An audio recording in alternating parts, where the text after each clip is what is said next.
Alright, Sunday, we got a new game. Let's see what shenanigans we can get into. Oh.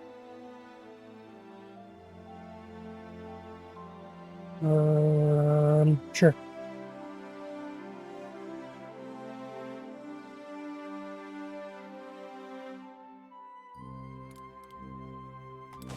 Jump into a new game.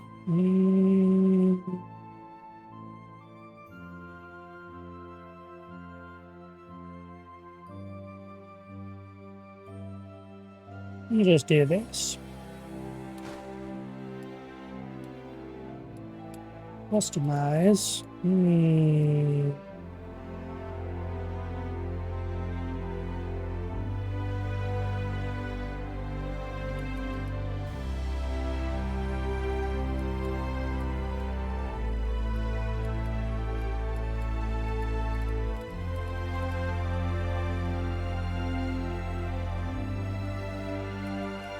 Not entirely sure what this all means, but I'm sure we'll figure it out.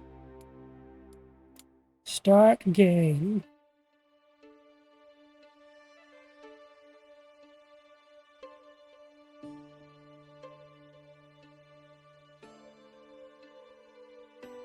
I used to have a simple life. Whatever needed doing round the farm, I'd do it. Being the eldest son, it's tough. But at least we had a living, and our plates were never empty. Then, the war came. Yes. I lost everything overnight. The last thing I remember is Father pushing me away, yelling for me to run, to live. At first, I didn't know what to do. Then, I remembered. A story my mother once told me. A story about my uncle, Jordan. He made a modest fortune up north, in a peaceful valley far away from the war. For weeks I held on to that thought, until the valley from my mother's stories. I could see it. This is where I can start a new life.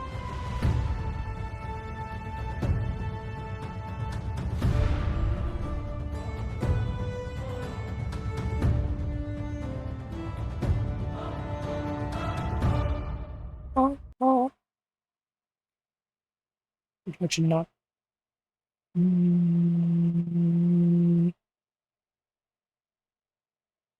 Alright, make sure stuff is assigned. Tools, materials, right order. Sounds easy enough. Reads are a good way to get strong.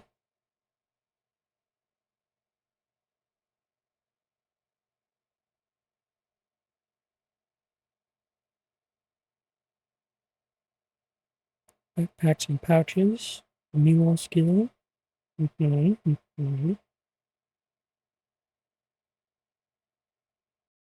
a bit mule skills.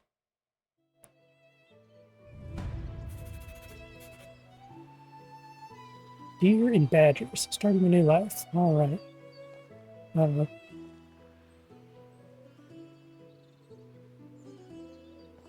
on out. Alright. Little bits of lag spikes.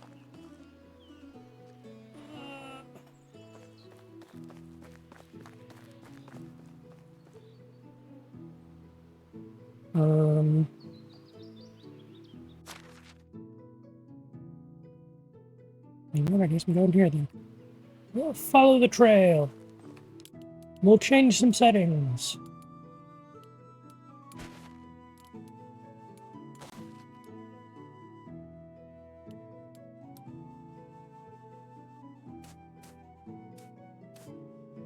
Oop. Alright, I'm gonna do some of that. I found this boost technology with those.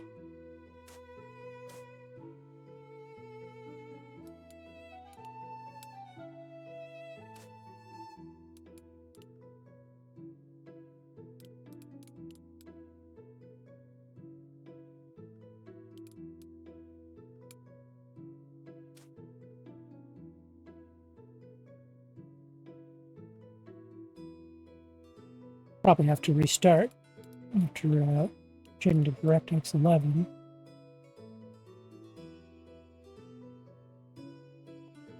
Ooh.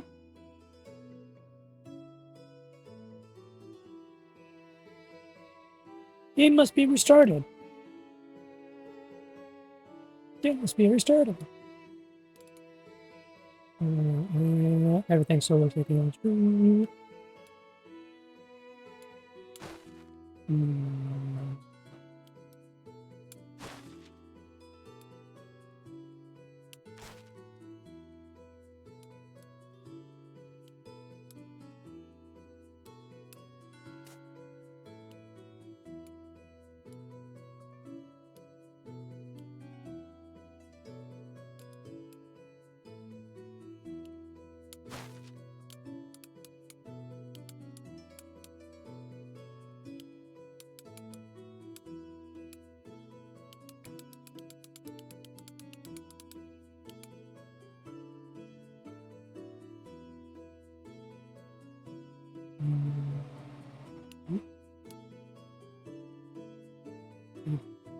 What?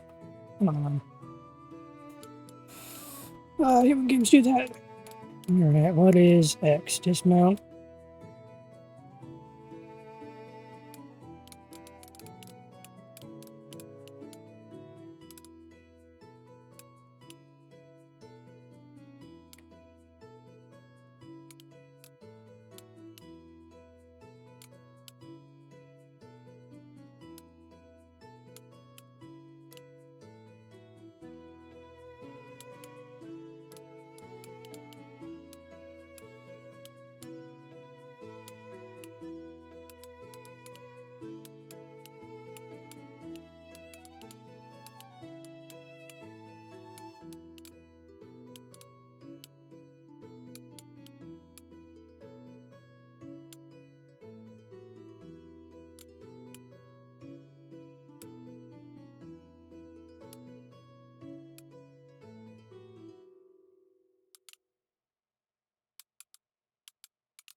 Yeah.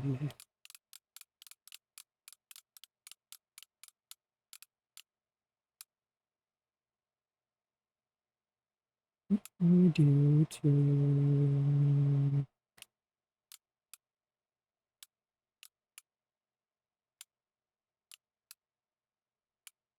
probably won't be using those at all.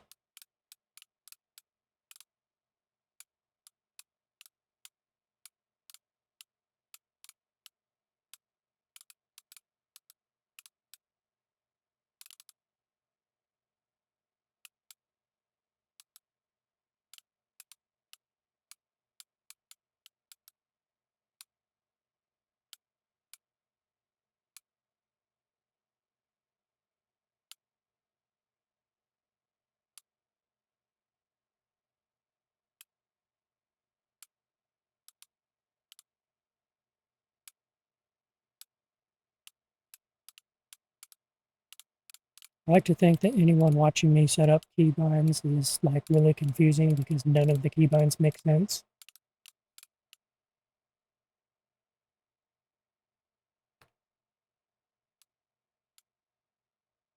All right, resume.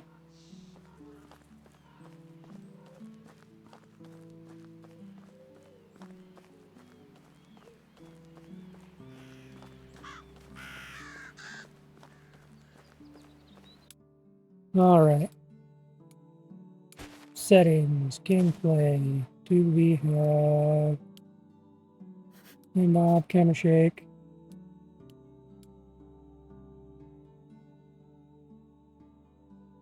Meh. Accept changes.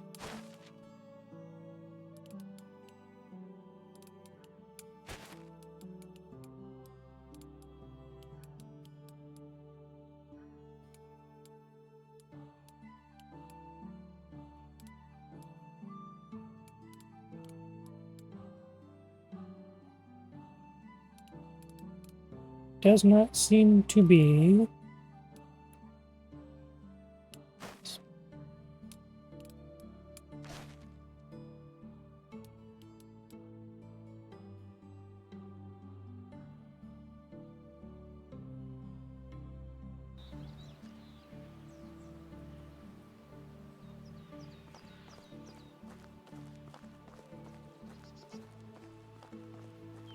I think it's called thing where it makes everything blurry if you're not focusing on it. But there seems to be no way to turn that off. That's a better setting. Ghostivia. Or Ghostovia.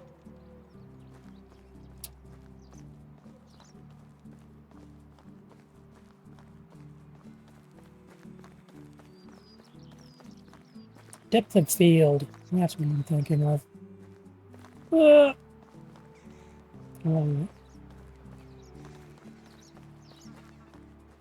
Into there. Quick save. Quit game. Start it with DX11. See if hopefully that makes things run smoother. So I need something going on. Oh, Pottery, welcome. I'm just restarting my game real quick to hopefully have a better frame rate and less stuttering. But welcome. I hope you're doing well.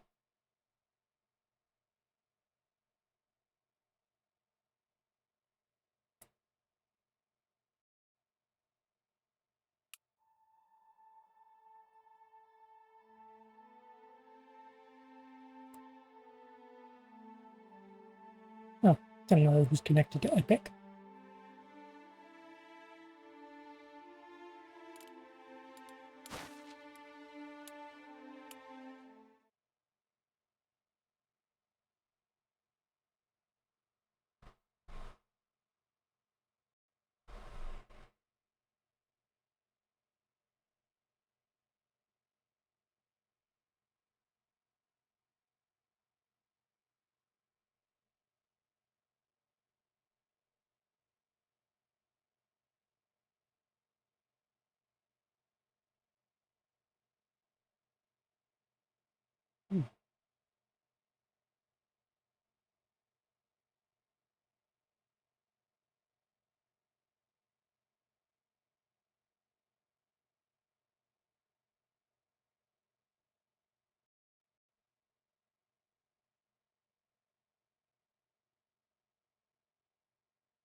No problem. Enjoy studying. I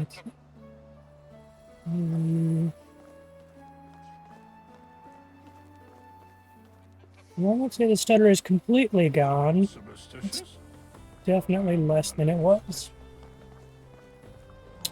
Alright. Who are we finding and where? This guy? This guy?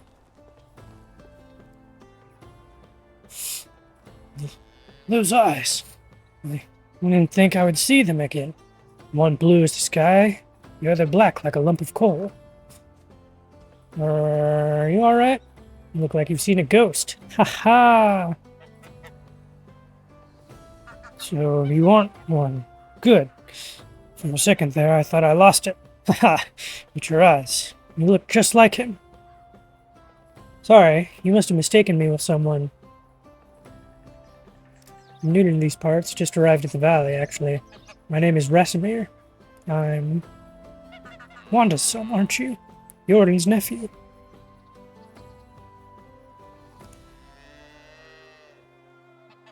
What? Did you know my mother? Not really. I knew of her. We didn't ever actually meet. We wanted to keep his family separate. I don't think I understand. You will. Wait. What did you mean by did? Or did I know her? Is she well? I hope she is now. Whoever that might be. I've lost both my parents in the war. Damn it. This world. I guess it can be as cruel as it is beautiful. I'm sorry, my boy. Nobody should lose their Nobody should lose their loved ones at such a young age. It's okay. You've died so I could live, and I plan to make the best of this life that I can, in order to honor their sacrifice. Also, these goats are really loud. That's very mature of you. I hope they would be proud hearing that. You mentioned my uncle Jordan. I actually came here looking for him. Oh, I thank you. It's very much appreciated. Thank you for the free advertisement. You mentioned my uncle Jordan. I actually came here looking for him. Oh, Rasmir, I hate to be the bearer of bad news, but your uncle Jordan is no longer with us. Passed away 3 years ago. I'm so sorry. I understand how you must feel. He was a dear friend of mine. Oh no, that can't be. What happened? Don't worry. He died peacefully, in his sleep. He didn't suffer. I can promise you that. So, what should I do now? You're free to go wherever you like. Start a new life. I hereby grant you the permission of the Castellan to build and farm on any unutilized land in the valley. Construct yourself a house. See what comes next for you. You can even build a whole village if you please. There are many travelers passing through. Maybe some of them would like to join your settlement. Just like that, I can take the land free of charge. Well, you'd have to pay the taxes to the king annually, but apart from that, you're free to do as you please. As long as you don't break the law, of course. Or at least if you don't get caught doing so. Well, that sounds amazing. Valley looks beautiful as well. I think I'll stay here and see what fate has in store for me. You posted it. Thank you! Very much appreciated.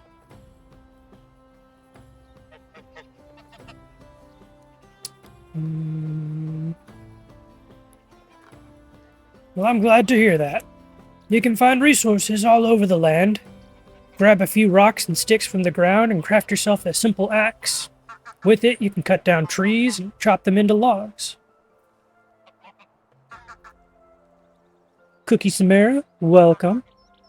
I'm doing pretty good. Just started, did some graphical things to hope my game runs smoother, but that's about it so far. Then you can create a wooden hammer. That will be crucial in the building process. I'm sure you'll get a hang of it. Yes.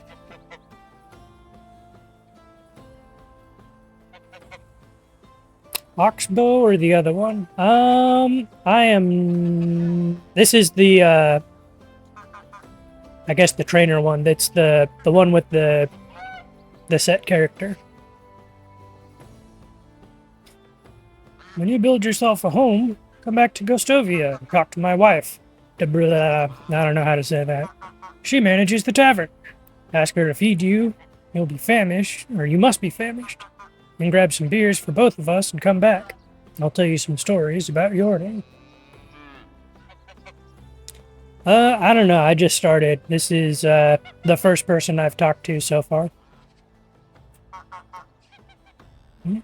Sounds like a plan to me. Ah, yes, picking up stuff.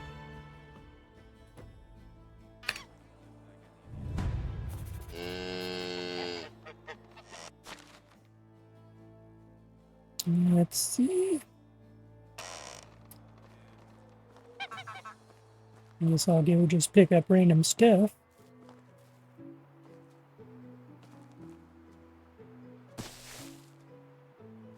Steal your sticks.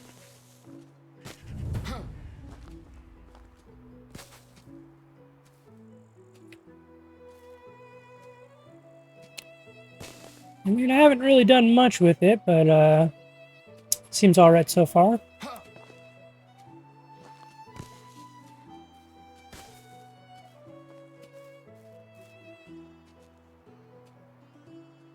Daisies and dandelions.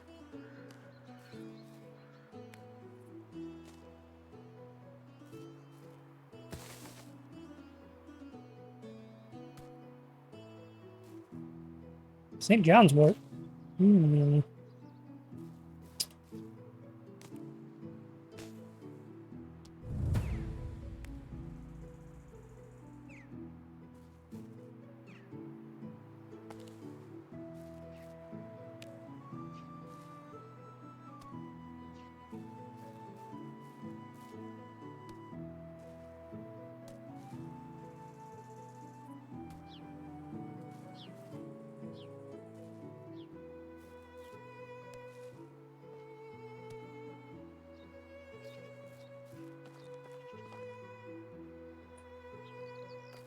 Creation.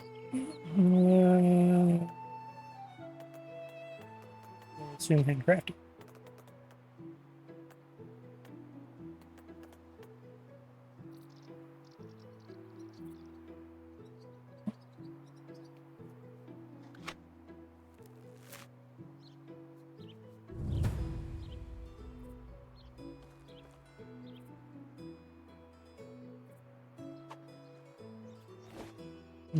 What? Cut down a tree, you'll need an axe. Store can be bought, crafted. Blah, blah, blah, blah, blah, blah, blah. Approach a tree, start cutting it down until it drops. Chop the tree into smaller parts. Acquire logs. If you don't dig up a stump, it will regrow into a tree. Good to know. No, I still have to finish that. It's been running kind of bad for me lately, so I haven't been continuing it.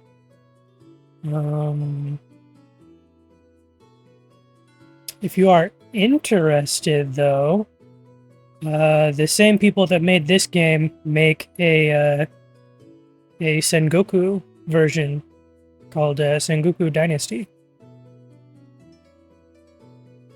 Which I will probably get into that, depending on how well this goes.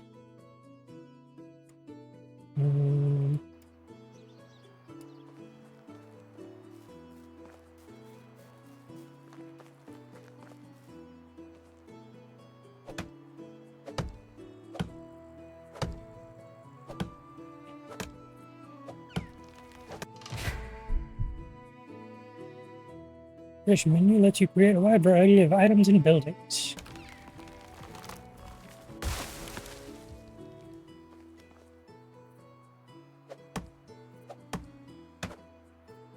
I can just straight up take logs. Yes, that fits directly in my pocket.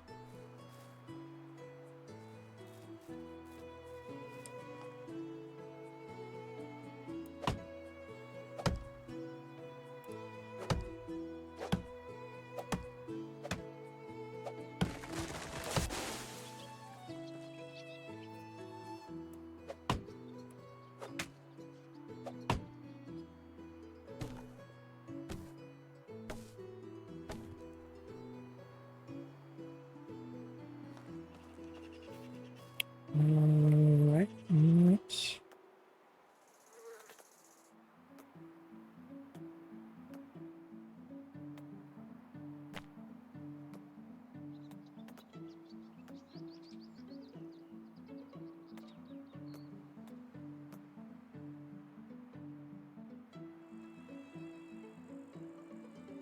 Just need to cut another tree down.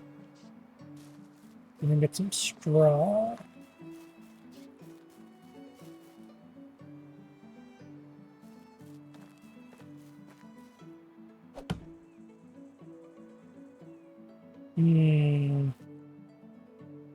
Illegal tree cutting. Interesting.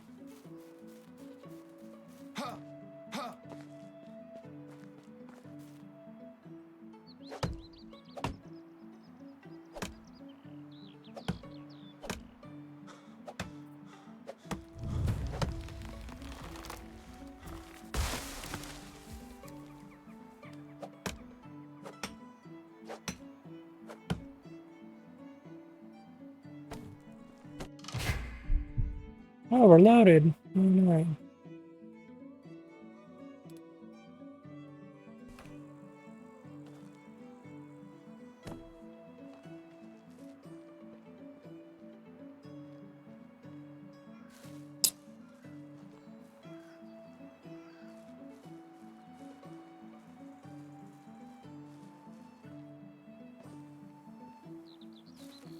Can't even take rocks.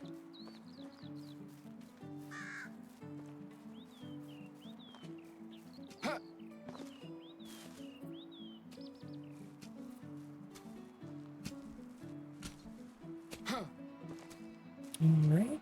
Little tip thingy said I could grab straw from reeds, which does not seem like an accurate thing, but I'm not gonna worry about that.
Like making a sickle would probably make that faster, unless it's strictly for crops.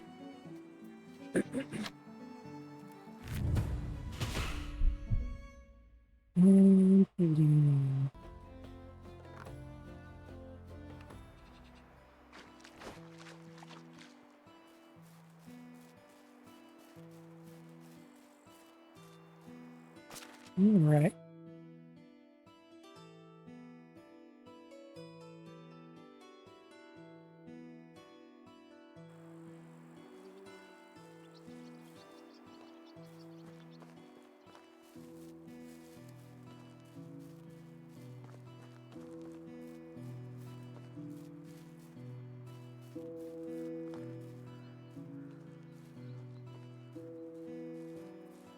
Seems like a decent place for a house.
Oh.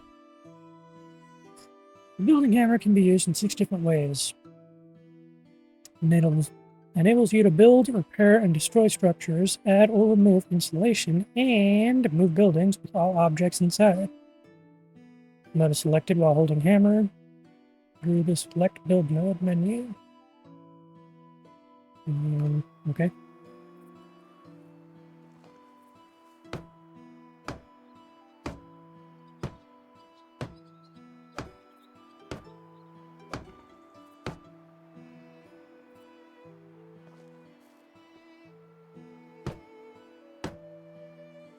Needs more logs.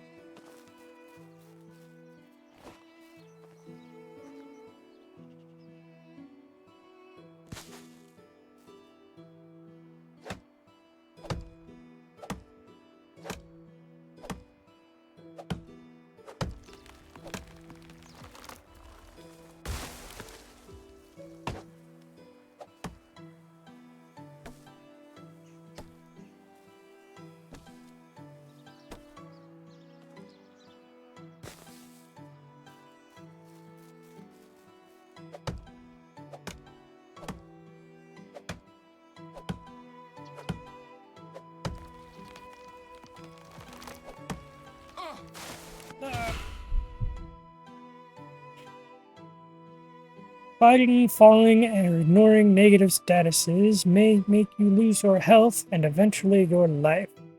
You can regenerate health by sleeping in your bed, eating herbs, or drinking potions. Remember, you can turn off tutorials in the settings.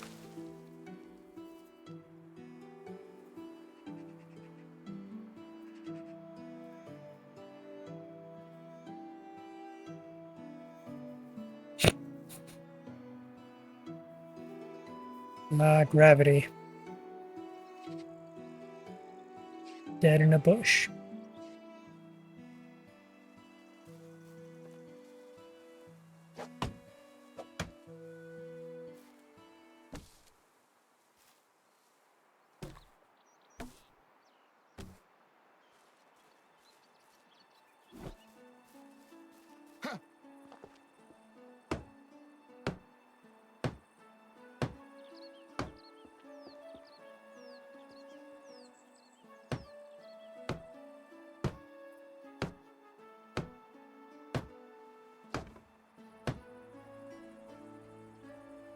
Need more logs.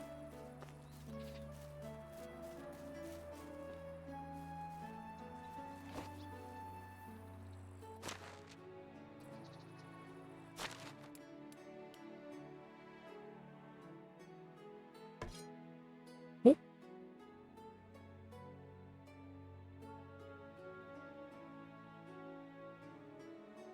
Now, wait, are you repairing this, or do I have to build a new one?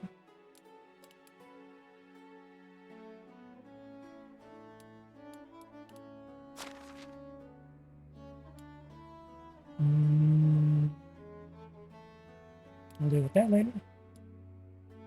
Okay.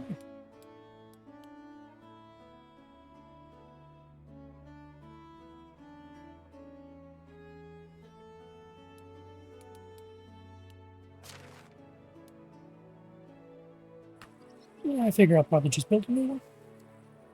Yeah.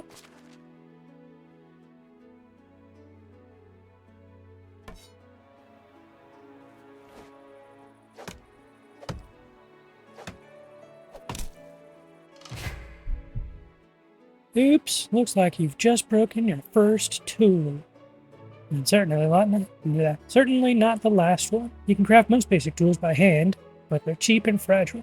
It's wiser to focus on producing and using metal tools with higher durability. If you have an identical tool in reserve, you will immediately grab it after the old one breaks. Remember, yes.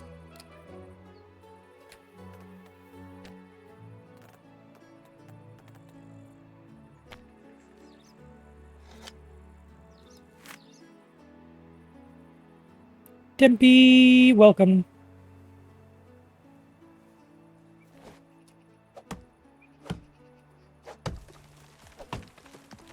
How has Daisy been going?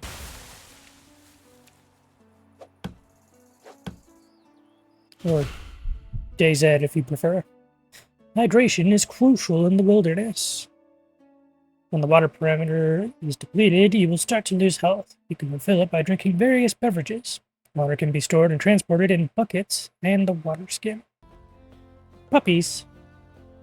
I didn't know there were puppies in Daisy. Granted, I don't play it, so it doesn't surprise me, but there are puppies.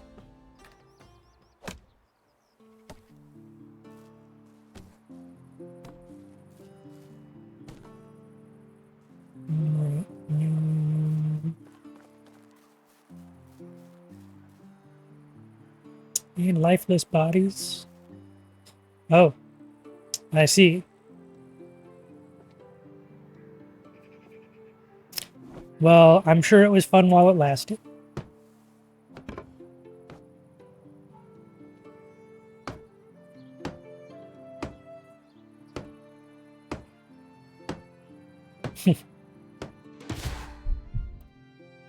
To sleep, you'll need to build a house or craft a campfire. Sleeping is available between 7 p.m. and 6 a.m. If you choose to sleep, your character will wake up the next morning. Sleeping restores the amount of health proportional to the amount you've slept. Going to sleep during season change will always result in waking up in your own house. I mean, I can't have, like, cool house parties at my buddy's house.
Sure, dandelions hydrate me, right?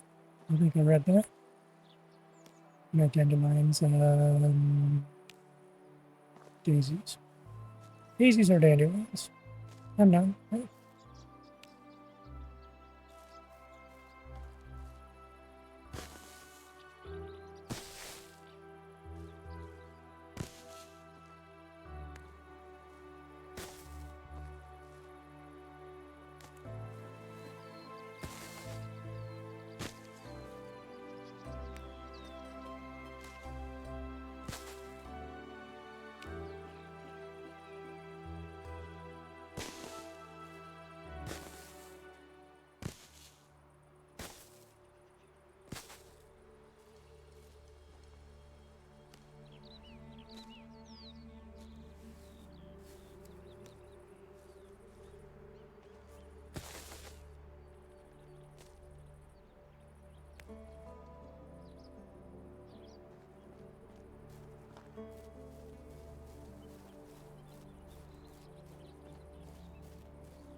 What if I can pass out from running too much?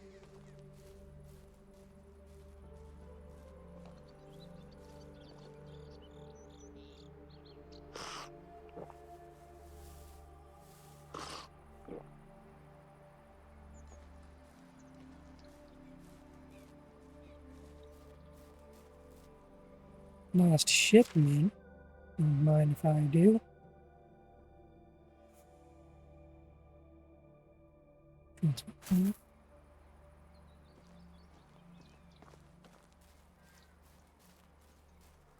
These mushrooms.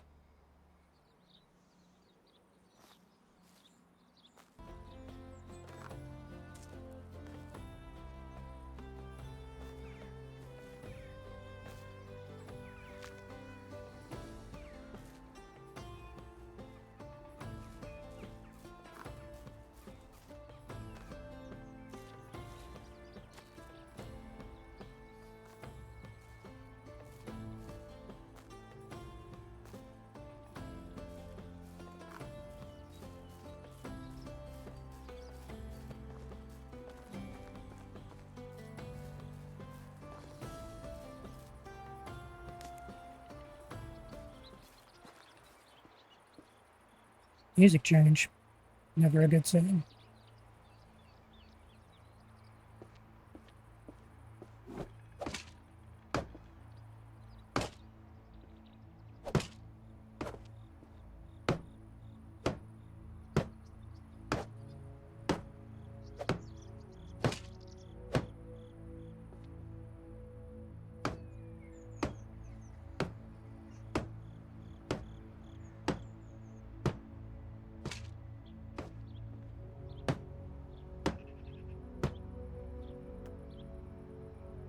Oh. Let's see.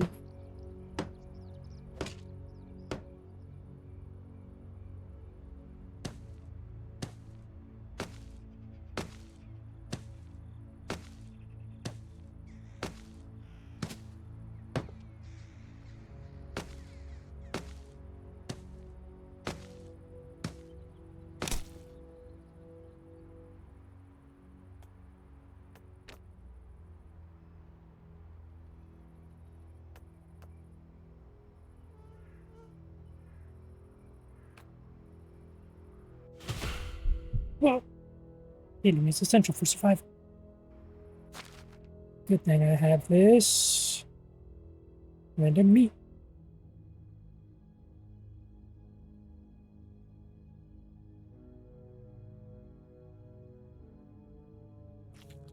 Nom, nom, nom.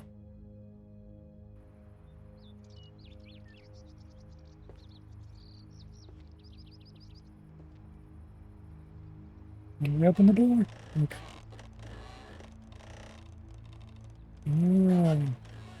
Okay.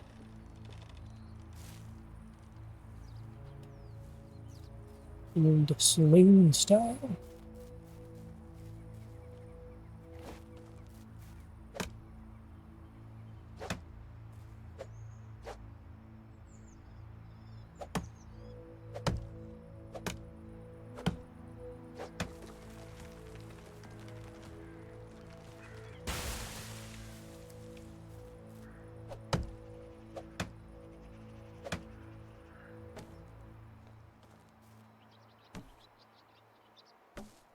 Time for science. Can you break this down into sticks?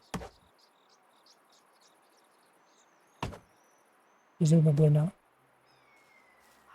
Not yet, anyway.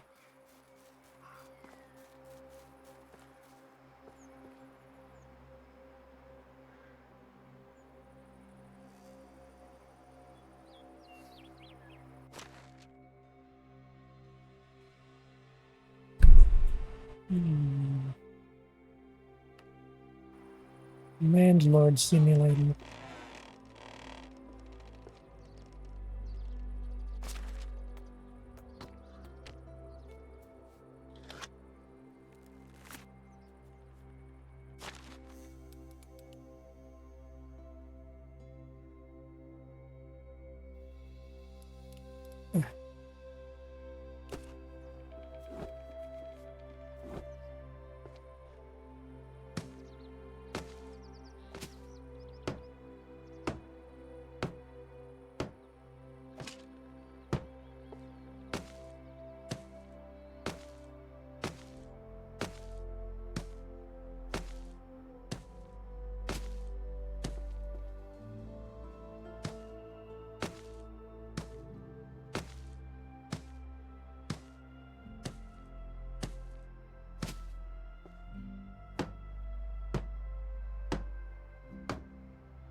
Oh. Alright, chapters are a series of missions that appear at the beginning of the game and introduce you to the game's mechanics. It also assists you in the initial stages of your new settlement's construction. Completing chapters allows you to unlock the next development stage, which determines the maximum limit of buildings you can construct. Fantastic.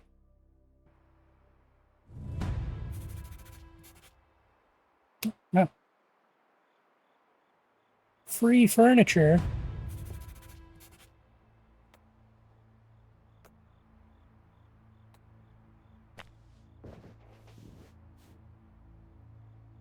So cozy.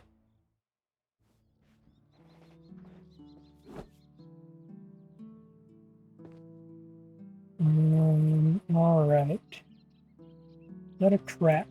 Take a wooden spear, wooden knife, stone knife. Come up there, seize it.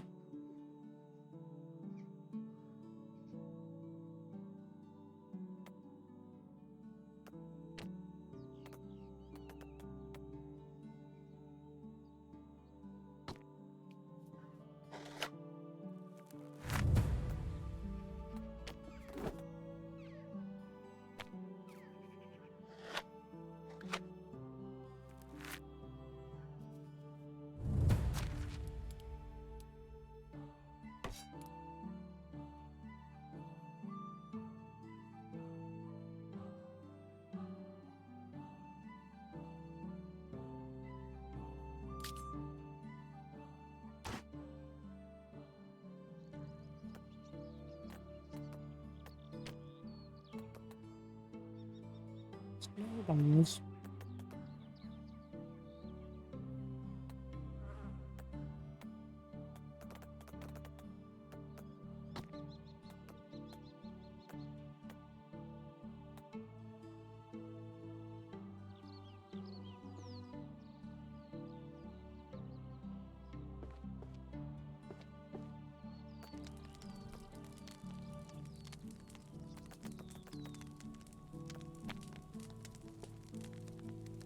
Ad break coming soon.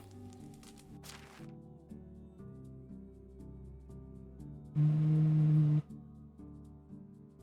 gonna run these while I throw stuff in storage.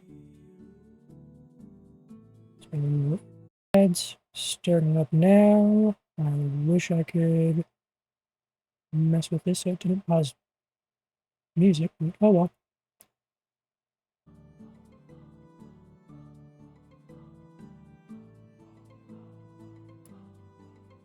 Um,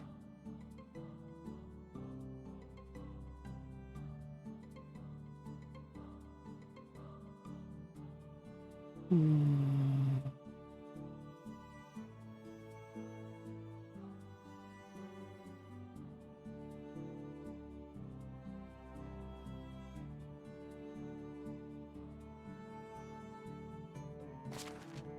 Oh,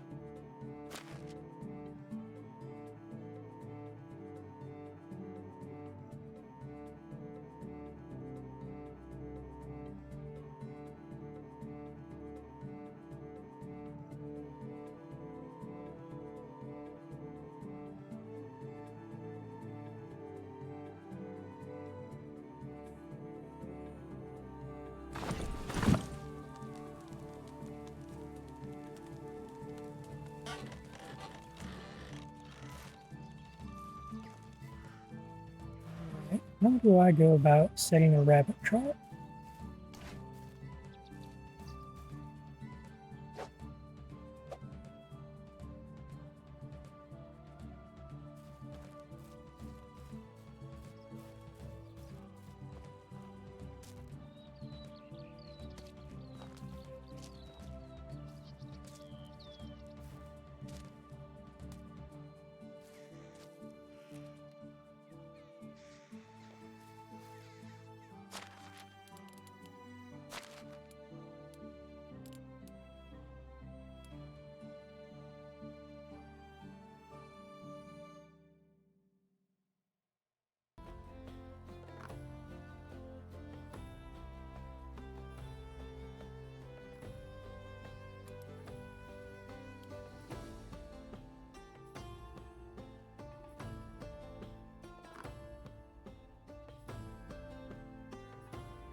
Where would be useful?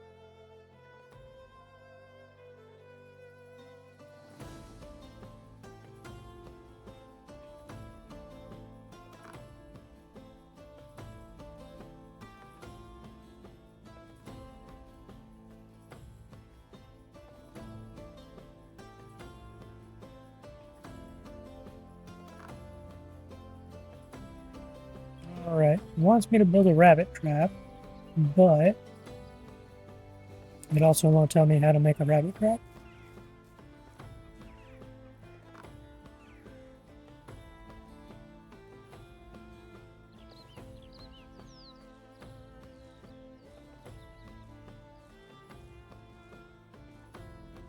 So we will instead resort to throwing a gigantic stick at a rabbit.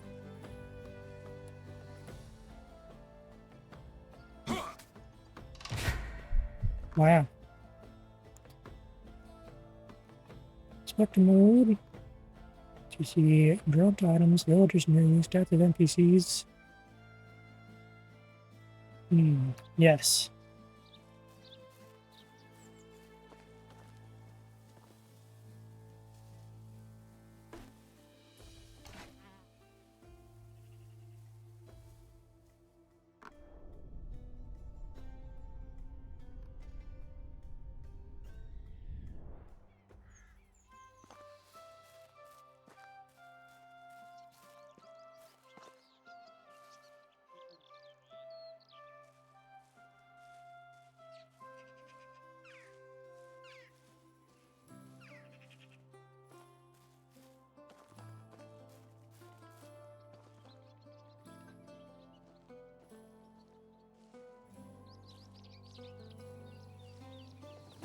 Stop running. You know you want to.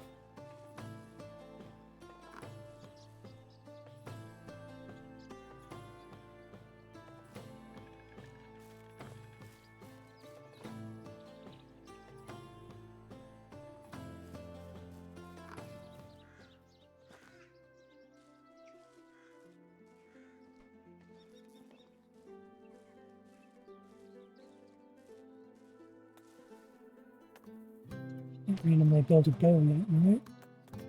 Sure that takes a workbench.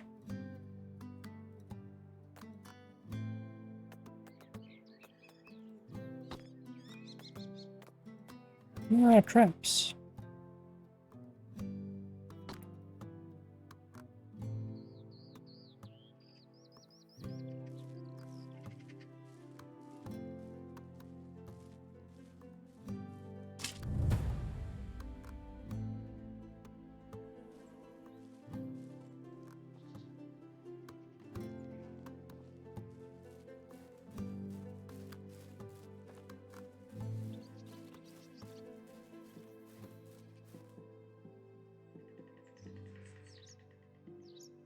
We're gonna build one trap.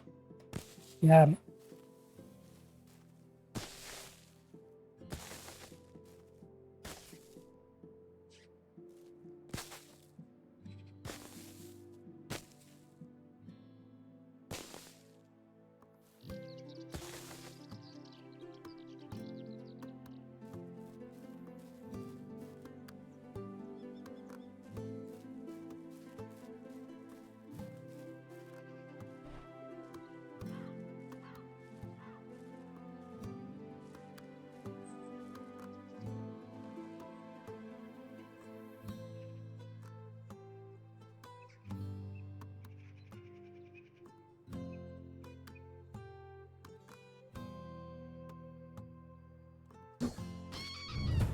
In the face.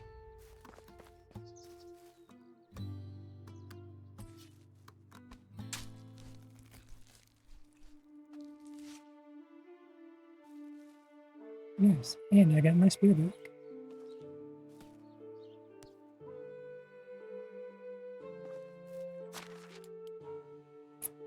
So I have fur, some meat.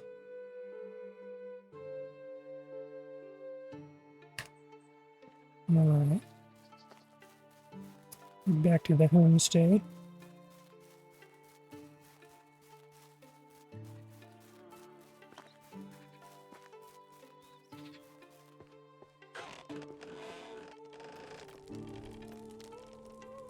Roasted meat. What do I already have? We do have dried meat. We have dried meat.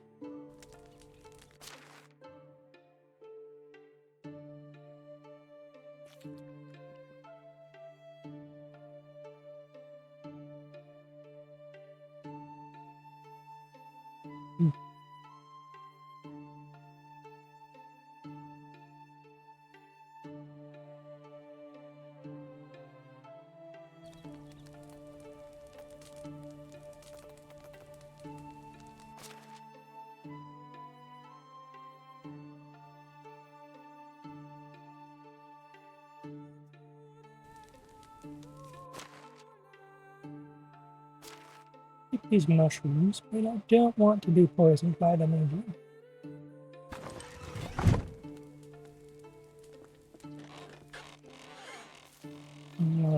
Where is this lady?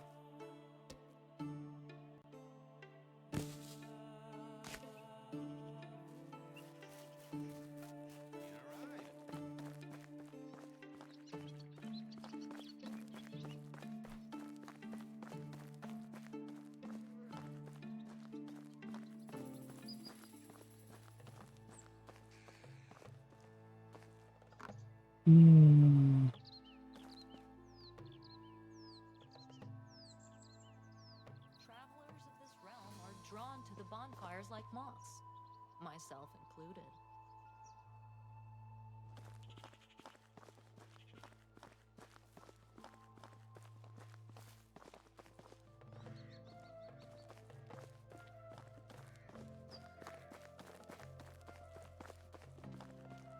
Hello, Miss Lady. Hi, you're Dobernager, huh? Nice to meet you. I'm Rasimir. That's right. Nice to meet you too, Rasimir. What brings you to me? You guys told me you can fix me up with some food. I haven't eaten a proper meal in weeks. Alright, so this lady's 32. I'm pretty sure the dude that said this was his wife is like 50. Well, it depends what proper means to you, but I can offer you something warm and filling. That sounds more than amazing. There you go. Now tell me something about yourself. How do you know my husband? Will go down in history as the most forgettable one. Dissent amongst the populace. There's nothing much to say, really. I've just arrived at the valley looking for my Uncle Jordan. Didn't expect to be done searching so quickly, to be honest. Oh, yes. He was Vinagost's friend. I remember now hearing that he had eyes just like yours. I'm sorry for your loss. That's okay. I don't even remember him, really. Most that I know about him is from my mother's stories. She always looked up to her big brother, loved him furiously, even when he stopped visiting. A lot of people did, from what I've heard. There was something special about him. Yeah, tough shoes to fill, huh? The only shoes that you need to worry about filling are your own. Every man is the architect of his own fortune. Thank you for saying that. It's what I needed to hear. Well, let's not talk about me anymore. What's your story? I was part of a traveling band of troubadours. I never managed to learn how to play any instrument, but I was pretty decent with my singing. Our travels brought us to the valley not long after the death of your uncle. I still remember seeing Unagost for the first time. He had so much sadness in his eyes. Jordan wasn't just a friend of his, he was a part of it. The band left a few days later. I stayed. There was something in Unagost's presence that I simply knew my place was by his side. You probably noticed the age difference. Ha ha, I did. No, not really. Liar. What? You implying I don't? That I look old?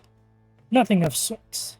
Anyway, well, it looks like you were anchored here by love. That's pretty amazing. Yeah, you could call it that. Or blindness. Or stupidity. Poor judgment, maybe. Whatever sounds best to you. Nobody calls me chicken. Pretend all you like. You fell hard for the grandpa with sad eyes, and you know it. I did. He annoys me sometimes like nobody else, and I can't imagine breathing with him now. But don't let me go all soft on you. You surely got some places to go. It was a pleasure talking with you, Gabranida. Every second of it. Here, I know it's not much, but it will come in handy when starting a new life. Everything costs coins these days. I really appreciate that, but I'm not looking for a charity. I'll manage. Oh, come on, don't try to be a hero. Men. Alright, do something for me then, and it won't be a handout. Just your first pay. That I can agree on. What do you need? There's a farmer in the village. She's called Jorgen. She usually supplies the tavern with rye, but I haven't got anything from her in a while. My stock is almost gone. You don't need to imagine. You don't even want to imagine what would happen to these people when we run out of beer. Consider it done. While we're speaking of beer, Donagust asked me to grab a couple for us. Of course. Here you go. Great, thank you. He promised to tell me some stories about Jordan. Oh, I see. Well, in that case, haha, thank you.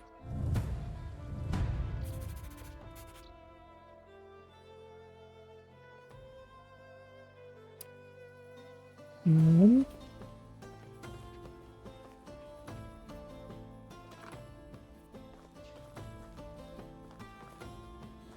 Alright, I need more water. What is this? Chicory.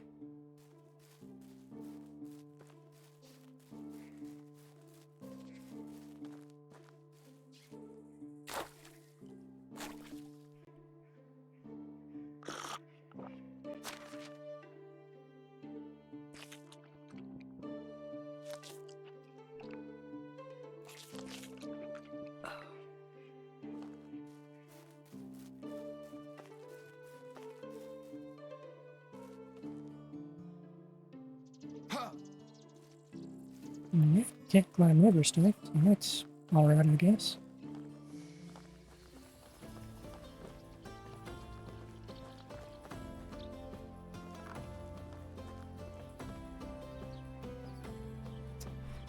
Rasimir! Hey, Nagast. You're looking at the proud house owner from the valley, and I'm back beering beers. A job well done indeed. Alright, let me wet my throat with this amber goodness and start reminiscing. I knew Jordan for 22 years before he died. He was my best and truest friend. A brother, actually. I remember the day we met as if it was yesterday. I was 25 at the time, living in the big city of Jellenberg, where I was born.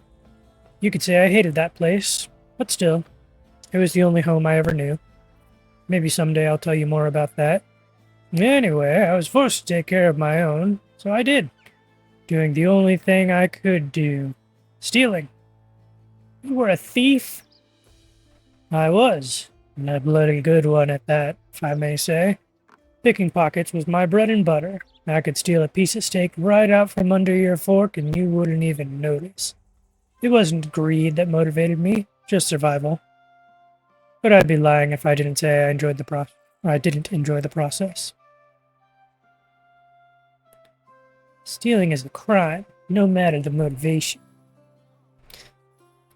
I'd say you'll want to wait to hear a bit more before getting all high and mighty on me. I'm sorry. Go on. We had an annual festival at Jellenberg. It always brought a whole bunch of outsiders to town. You can imagine what that meant for a man in my profession.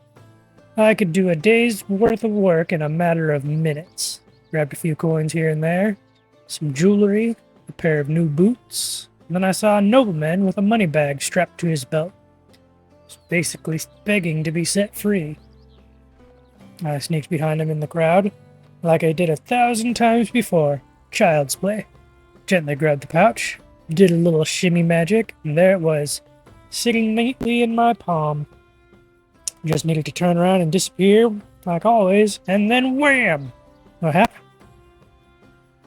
I was punched in the face by what felt like a bull. And I was so shocked I didn't even realize what happened until I hit the ground. My head was pounding, I could barely see straight. And you know what was the first thing I saw next? Another blow coming? Haha, no. A smile. A big, radiant smile on the face of the man with two different eyes. It was your Uncle Jordan, one I took for a nobleman. He stuck his hand out, helped me get up, and offered me a beer. Wait. He did realize you were just trying to rob him, right? Well, of course he did. I don't get it.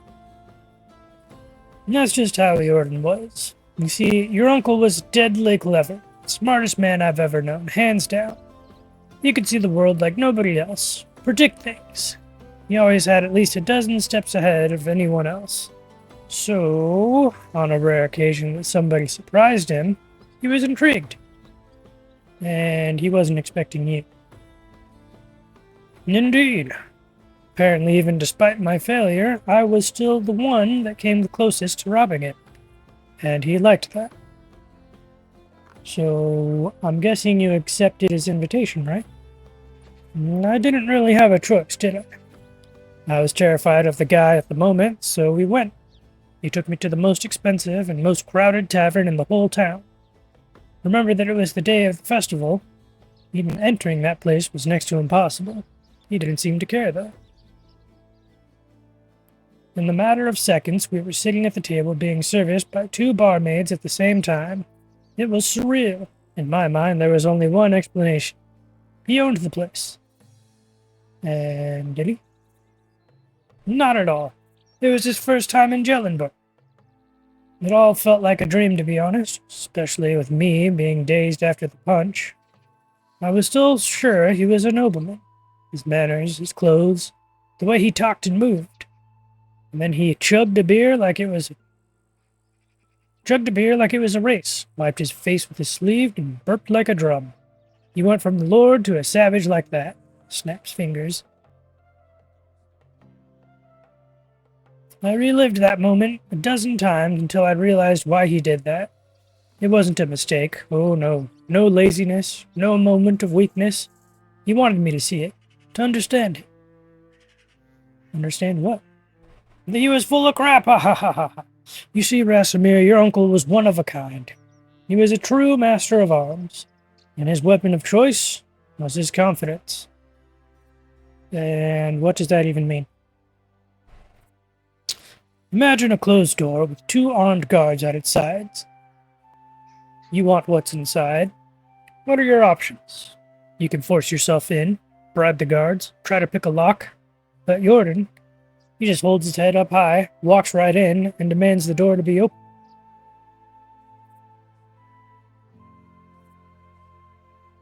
I'm gonna be straight up with you. It all sounds made up. Ha ha, it surely does, huh? And the pack were the only ones that have seen behind the scenes of Jordan's show. And even for us, it was unbelievable at times. Wait, the pack? No, dear Rasimir. There's so much more you still don't know. Our story hasn't even really begun. But it's getting late. Come on, you can't just leave me hanging like that. Alright, I'm going to tell you a bit more. After that beer we had a couple more. And then some meat, if I remember correctly. We were talking about our past, our dreams, convictions. Started making some drunken, absurd plans. I thought we were joking, to be honest. Next thing I remember is waking up in silk sheets. I'm guessing they weren't yours, correct? Are you kidding? It was the first time I even touched fabric like that. The ceiling in the chamber was so high I could fit a giant. I thought I was dreaming. When the servants walked in, I was ready to flee, but instead of fighting me, they presented me with breakfast. Really? How come? It was all Jordan's doing. I've never found out how he managed to pull it off. Whenever I asked, he burst into laughter. Even years after, needless to say, I left Jellenburg with him on that day. The first time I went outside of the town's walls, I never came back. That was the day the pack was born. After 3 years later, there were 5 of us. A real team, a family. We called ourselves the Reminders. Oh, how I wish I could be there. It all sounds incredible. I've never had adventures like that. Probably never will. Relatable. Easy, my boy. It wasn't always fun and lovely. But it's a tale for another time. It really did get late. I'm sure you still have a lot of work to do. Come and find me tomorrow. We'll talk more. And I'll do that. Thank you, Unigust, for everything. Reputation. Wait for the next day.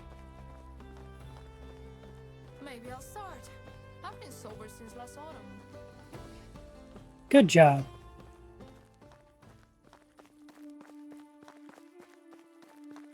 And I suppose I'll check my trap.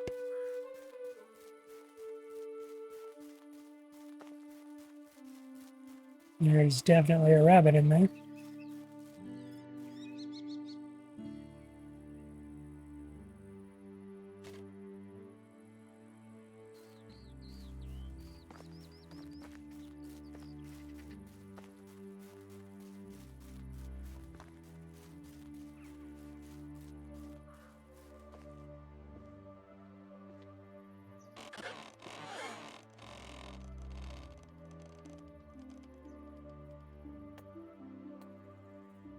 Available in 49 seconds. Well, alright.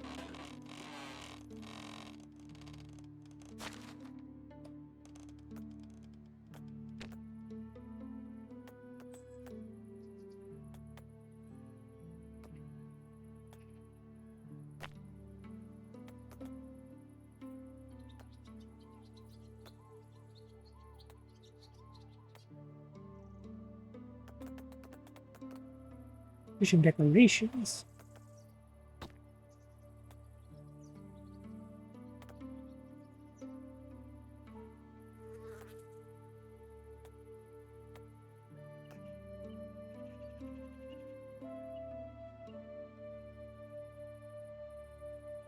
Hmm.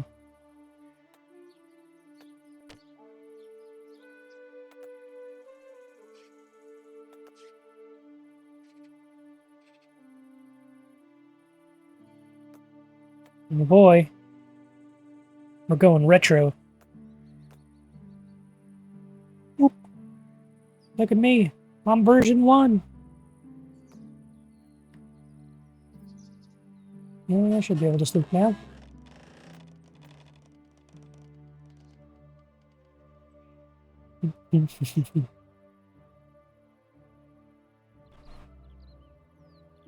This was the original drawing I did for my model, and then I decided to rig it.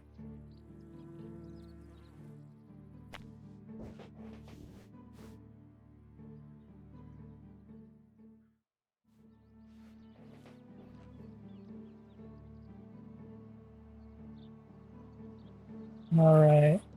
Talk to Univast again. Food and water seem to be doing alright.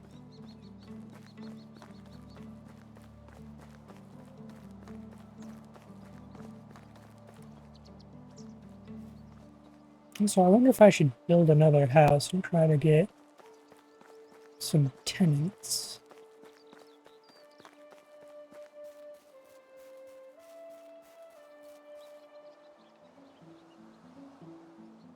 I do like that I have this tree grove here, though. Manage.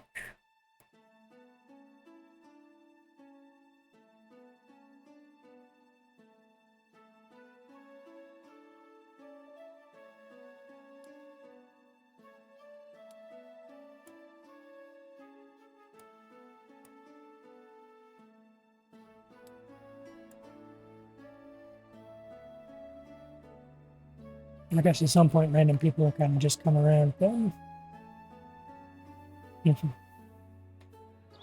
I'm only a beginner artist. I haven't, like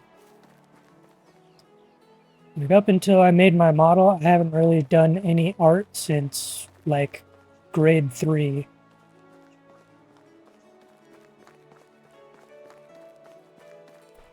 And I'm getting a little bit better.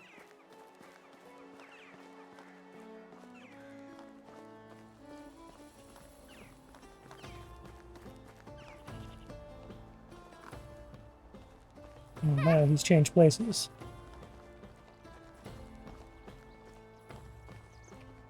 So that.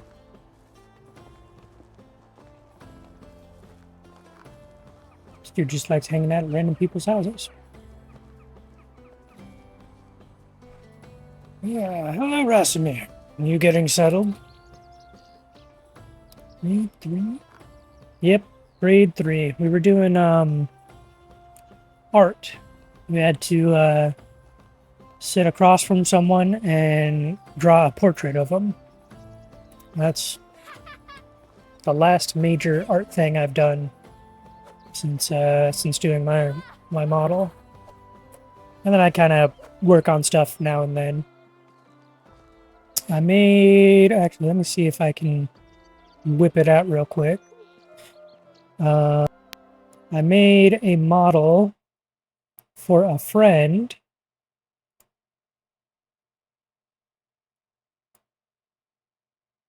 I made this over the weekend for my friend Lyric Weaver.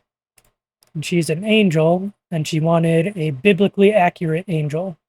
So I made this for her.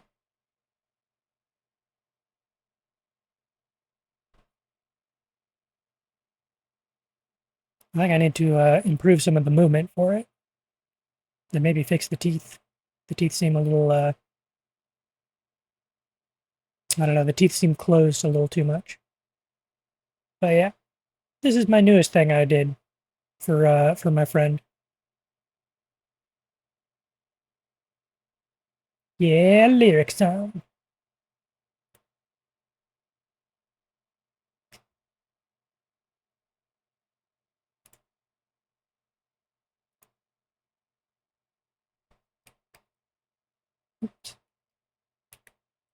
Yep.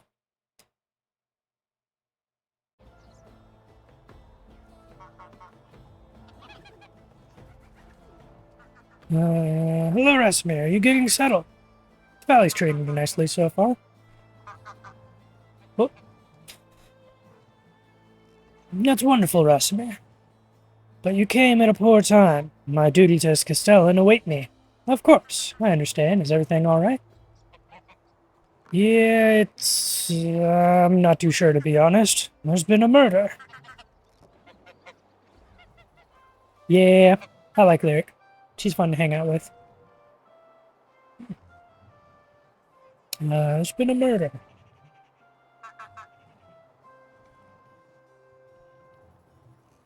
Oh my. I thought things like that didn't happen here too often. Because they don't. I'm just about to go to the crime scene and question the witnesses. And I honestly don't know what to expect. I'm sure you'll take good care of the matter. Time will tell. Yes, even it will break. Jokes aside, Rasimir, that's really a serious matter. I won't be able to share more stories with you at the moment, but I believe there is someone you should meet. His name is Sambor. He was one of us. The pack, I mean. You serious? And he lives here, in the valley? That's right. All of them do, actually. Here, I've marked Sambor's house on your map. You should pay him a visit. Great. I'll go there right away. But beware. Calling Sambor friendly is like calling being stung by a bee right in the tip of your manhood pleasant. Oh, I'm sure you're exaggerating. He was part of the remainders, after all. Don't say I didn't warn you. I'll be on my way then. New quest. Alright, Sambor. Where are we? Way out in the boonies.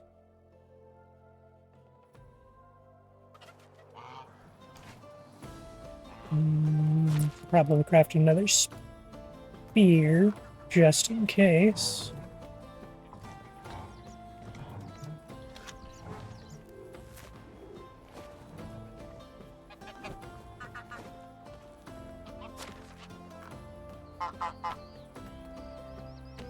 And another axe.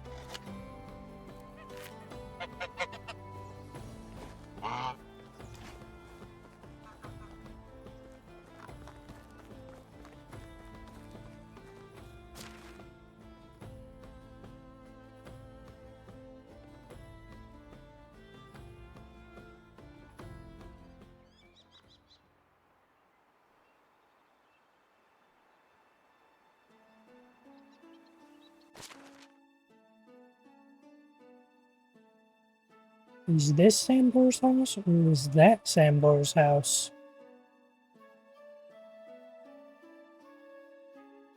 Hmm.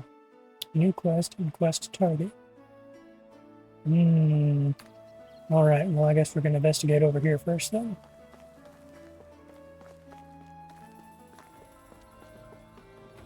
You are dirty. Oh, thanks.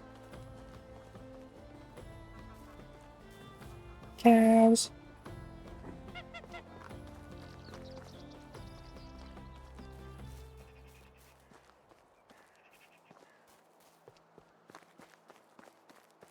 Pardon, sir, are you Sambo?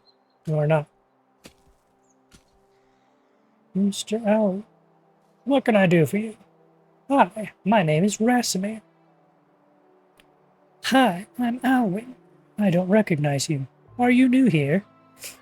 I came here from the south. I'm looking for a new place for myself, where I can start a new life. Good luck to you then. As for me, I'm a farmer. My job is to cultivate fields. In fact, I do the same work every day, year by year. Doesn't it get boring over time? If I were you, I would die of monotony.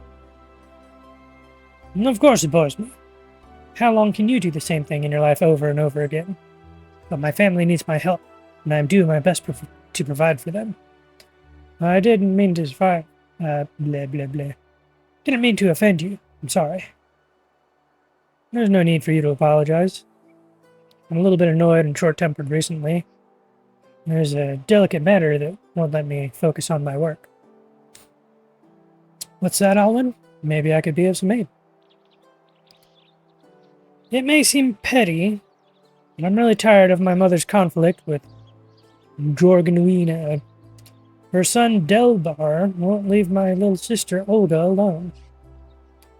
I understand it's just a game for him, after all. When I was his age, I played with Dobromira, his older sister.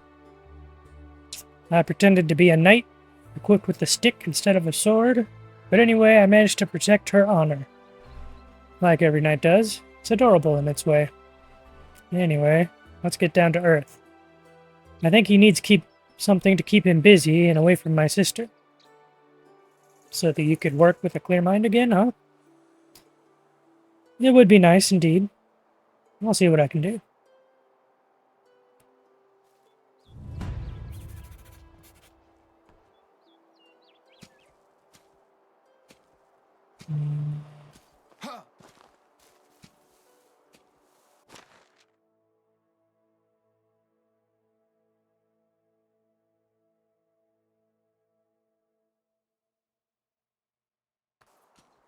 Alright.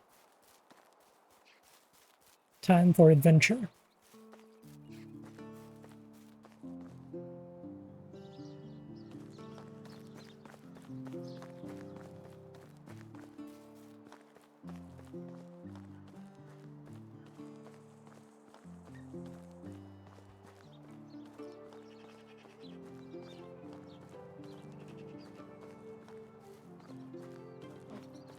If I can wash my clothes in the stream.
Forage.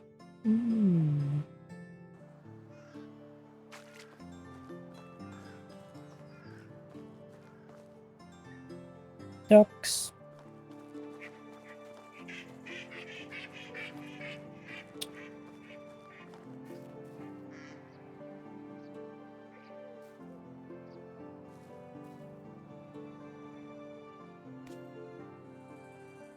Totally not what I thought I was picking. Alright.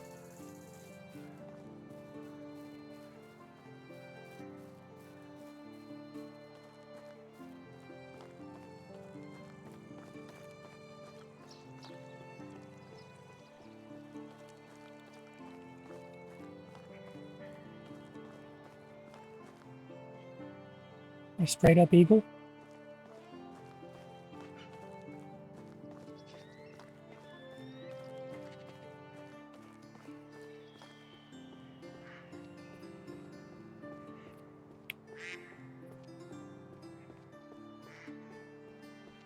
I wonder what Sambor's gonna have me do. I feel like at some point, like someone's already been murdered, I feel like at some point I'm going to be attacked, forced to defend myself.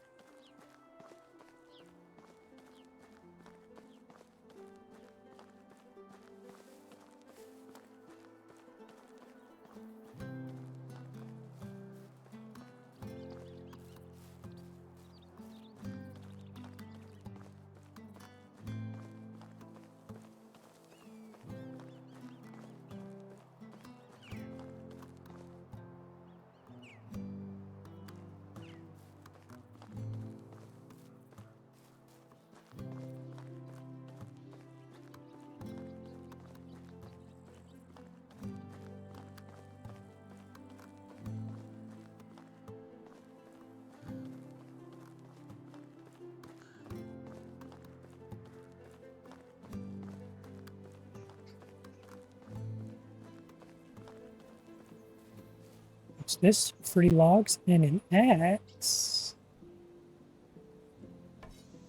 Do you think I have an axe? Need and supplies.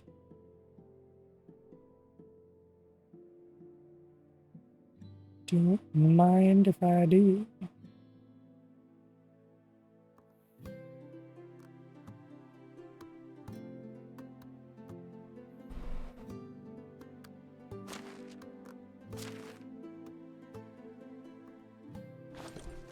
It will come in handy, but not for now.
That.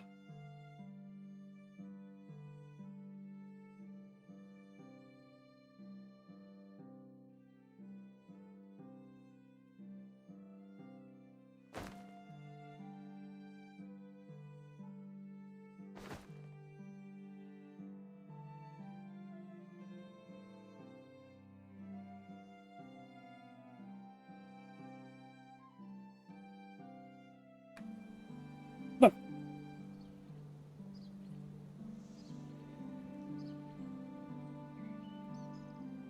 All right then.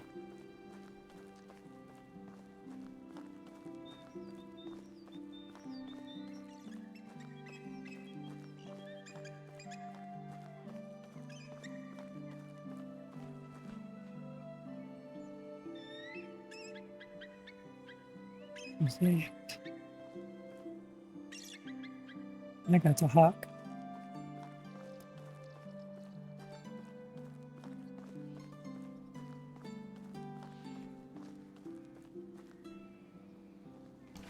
Wolf, where?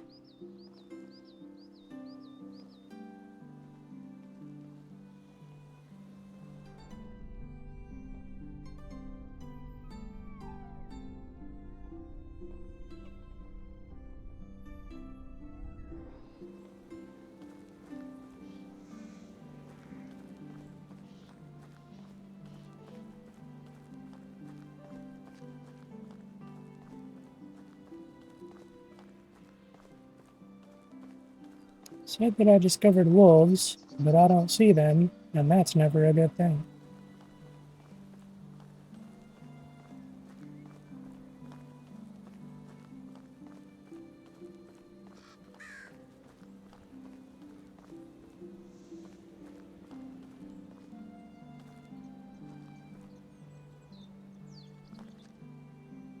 Gift basket.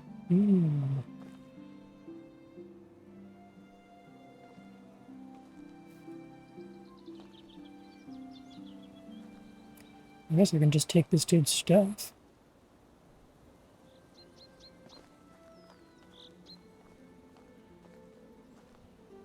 Maybe not.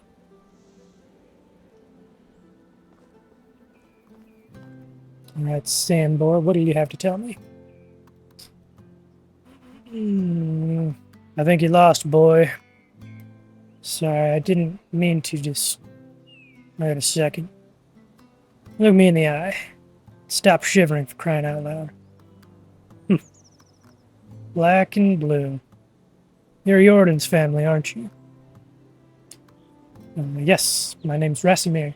You must be Sambor then. How do you know that?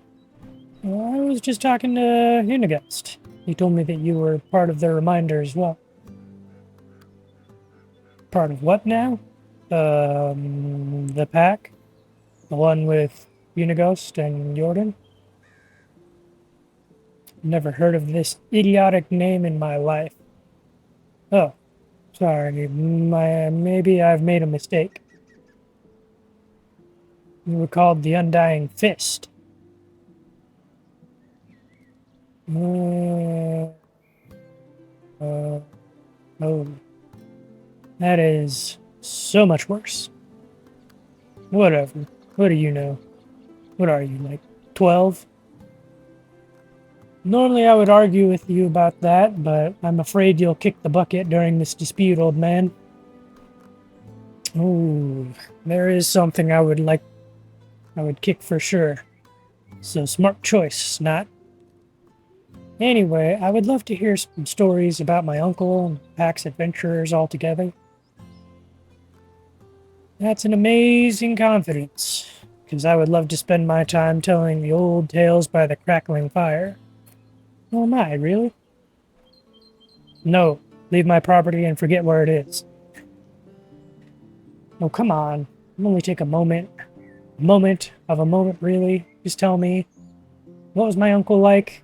How did you become part of the Undying Fist? And, what did you do exactly as the pack? You don't know what we did? Unigast didn't get to that part yet. Ugh. Alright. But be quiet. Try to be less annoying. Where should I begin? Right. It all started when Jordan left his home. He was 18 at the time, if I remember correctly. That clever bastard was always too big of a fish for his birthplace. He knew that, left as soon as he could. But cleverness, such as a young age, always means two things. Being arrogant and hot-headed. His plan was to set out on a big adventure. And that's it. Pretty detailed, huh? A path like that is paved with the skeletons of young idiots. But none of them was Jordan, either way. He was wandering for days. Days soon turned into weeks.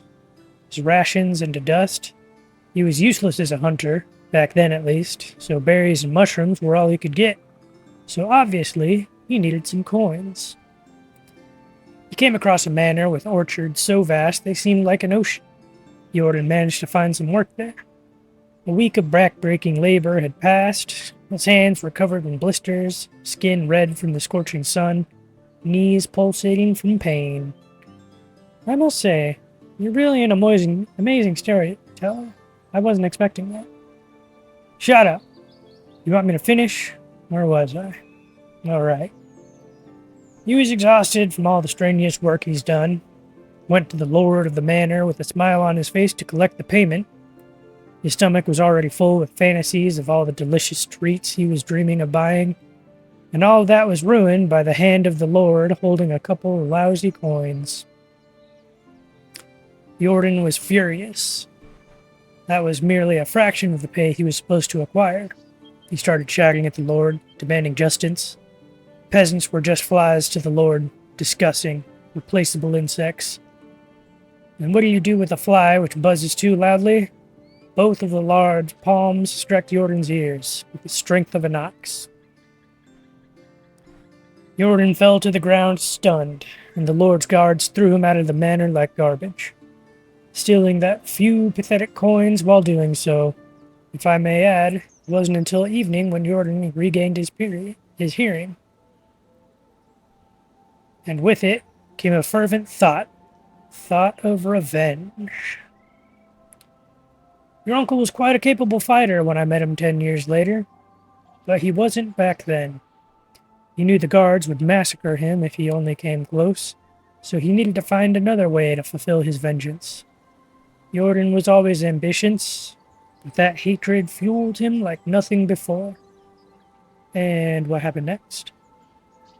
What came later was me becoming bored of this conversation. Go away. No way. You can't leave me like this. I can do whatever I want. Scram! I have things to do. What things? I'll do them for you. I'll do anything you want. Just please tell me the whole story. Damn, you're annoying. Please, please, please, please, please, please, please, please, please. Fine, shut up already. You say what needs to be done. You won't regret it. Here, grab this shovel. It's a piece of crap, but it will do. There are clay deposits behind my house. Go there, dig up some clay for me. On it, boss. Where's my shovel? Where did I put my carving knife? Did I already get the shovel? Wooden shovel.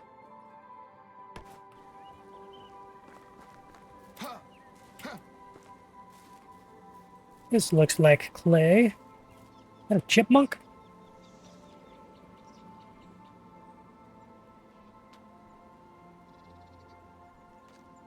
I'm sure those will come in handy, right?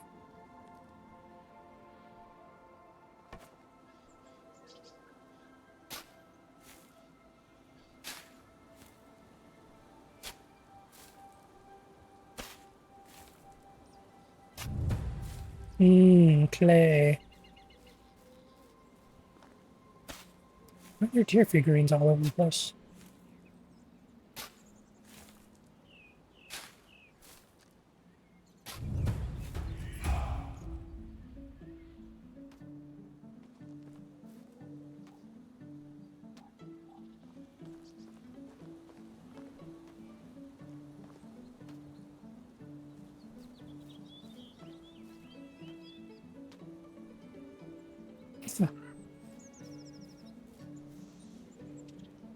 Nine bottles.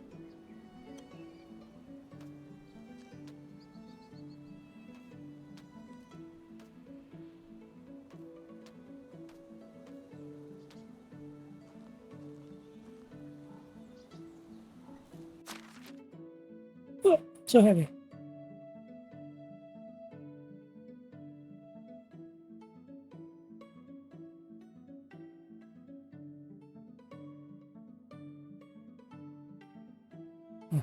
Yeah, he's heavy.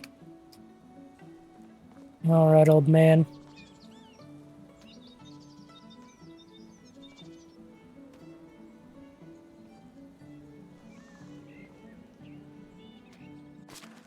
Okay, can I do anything with these, or am I just picking up for no reason? Special item. We might have created it. Worth 30 gold.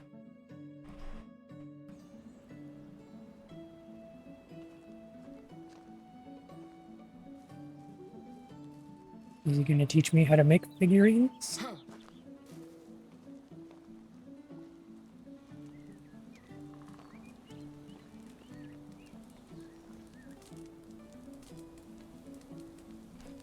Here's all the clay you wanted. Will you finish the story now? Alright, alright. So as I've already said, Jordan wasn't much of a fighter back then. He didn't have any money, nor connections. But he had one thing, an unusual ability. You see, from an early age, Jordan was an exceptionally good liar. No sweaty palms, no voice cracks, no tells, really. Calm, steady breaths, eye contact held all the way. He eventually managed to handle any kind of pressure, even in the craziest of situations. It wasn't that at first. He felt no pressure lying, no stress at all. It was as natural for him as breathing, yet absolutely no remorse. He came up with a plan so immensely moronic and unrealistic that it's really hard to believe that it works so perfectly. At first, he convinced the nearby town's tailor to sew him a whole set of clothes worthy of the most wealthy nobleman. The finest of fabrics, silken threads, you name it. Horrendously expensive. So, how did he manage? Ooh. Enjoy breakfast, Hotaru! Get something tasty. How did he manage? So how did he manage to afford it, you may ask? It's simple. He didn't pay for it. So he stole it. I said no such thing. Jordan wasn't a thief. But in not in the traditional meaning of the words, at least. Apart from that, did I finish the damn story? While wearing his new clothes, he traveled to the castle of the king of the realm and entered it.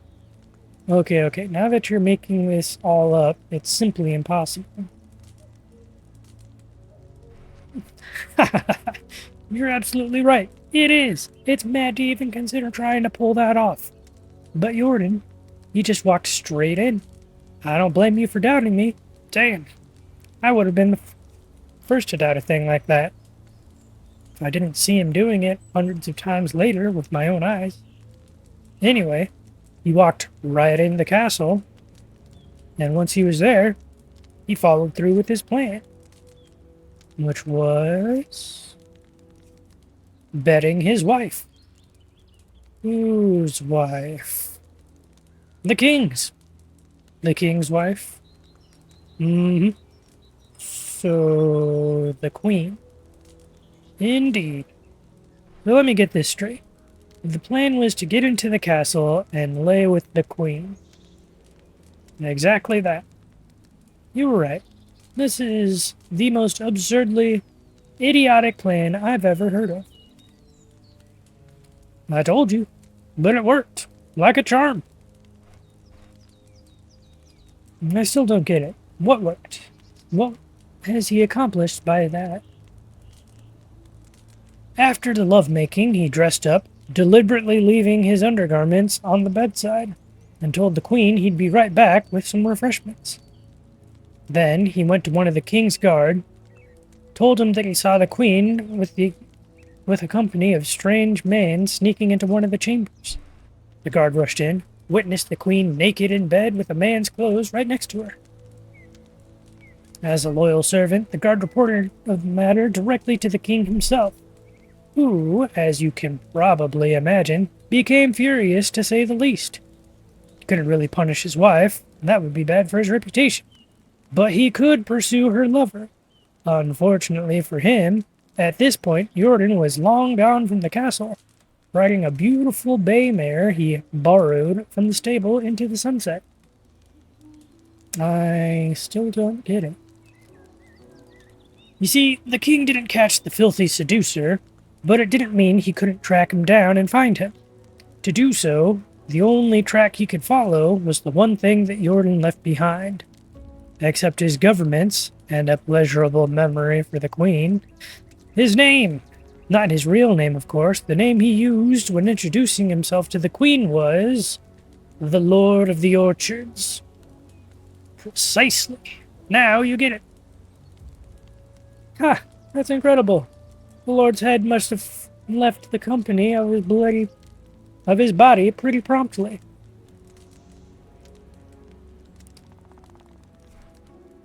He didn't get killed. That wouldn't be in Jordan's style. The queen begged for his life to be spared, so the king threw him in the dungeon where he spent all the days he had left. Jordan was amazing. All that was just the power of his wits and speech. He surely showed the Lord that he shouldn't have wronged him. Don't get the wrong idea about his reasons. Jordan didn't get through all of that just because of what the Lord did to him. You see, the Lord was a cruel, merciless brute. He mistreated all of his subjects, killed for fun, raped for sport. People used to call him laundryman. Because of one of his habits was drowning his bastards in the lake right after birth, like unwanted kittens. What a dick. Jordan needed to stop him, and he did. But that's not the end of the story. After the Lord's capture, someone had to take his place. He didn't have any rightful successors, but then, with just uncannily perfect timing, came a distant cousin of the Lord's. A charming young man, with 2 different eyes. He easily acquired all possessions of his sentenced relative, but Jordan didn't want any of that, not for himself, so he took only 3 bags of coins from the treasury and left everything else in the hands of the peasants. They were elated. He still probably worshipped there, I can tell you that. Oh, and one more thing. Why 3 bags, you might ask? That's easy. 1 for the tailor, another one for the stableman he took the horse from, and the last one for himself, with the exact amount of coins he was rightfully supposed to earn for his work at the orchard. I told you Jordan wasn't a thief. That was it. He mounted his beautiful mare, left the realm continuing his adventures. At least that's the story he used to tell us, so nothing of that story may be true at all. But that just goes to show you, that's just how it was with Jordan. Now I understand what you and Unigust were talking about. He really did seem surreal. I never met anyone else like that. Don't get me wrong, he had his flaws. But the things he could do, his tongue wasn't even silver. It was made out of pure gold. Oh wait, you didn't tell me what the purpose... What was the purpose of the Undying Fist? No, I thought it would be obvious now. On the day Jordan's mission was born, he knew that the spoiled, rotten elites like that were scattered all around the world, draining life and dignity from the hard-working simple folk, and that he was capable of stopping them, to some extent at least. So that's exactly what he started doing, overthrowing corrupted lords and giving back to the community. Sounds like a hero, a true hero. Well, it wasn't like, yeah, I guess you could say that. So, how did you join the pack? Jordan was working solo until he met Unighost. That rat's agile fingers could work where Jordan's tongue didn't. And then, they needed someone with other talents they were lacking, like strength, manliness, bravery, independence, gallantry, integrity. Right, I get the picture. So they recruited the best there was. I was between jobs at the time, so I gave them a chance. And finally, the pack started to really make a difference. But I don't like to brag. Oh yes, I noticed. Humble to the bone. Snooze these ads real quick. Apologies for the sound.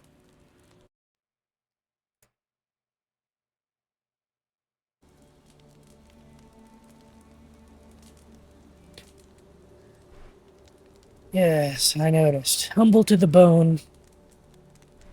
Thank you for noticing. People at my level don't need to boast about our skills. Just like the sun doesn't need to prove it's bright. Anyhow, I already spoke more words than I did in the last 5 years to anybody.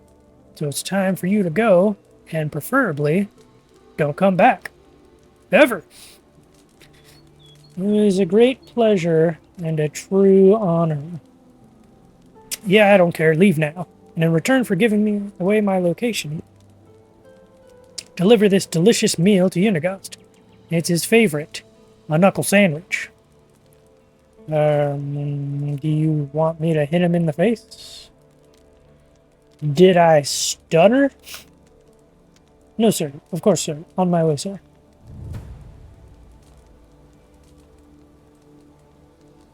And I still have clay. Interesting.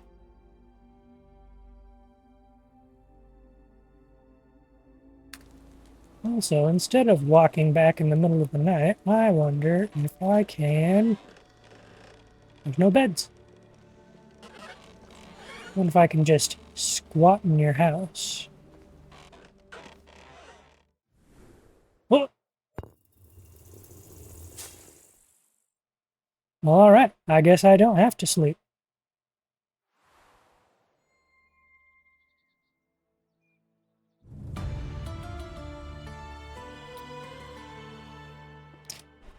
Alright, complete quests for neighbors. Spend the skill point in any skill tree. Successful flirting. Deliver the knuckle sandwich to Unighost.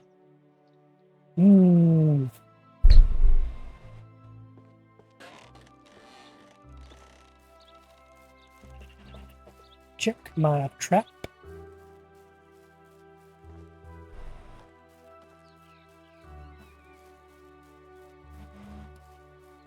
Alright, ads.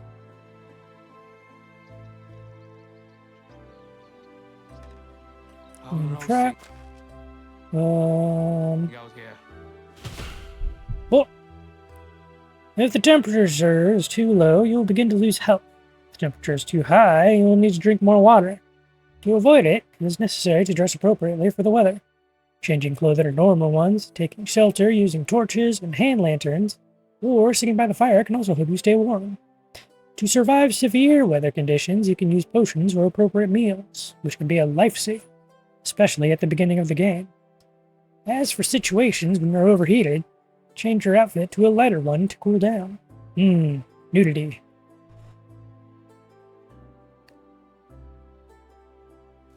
Alright, I wonder when these trees grow back.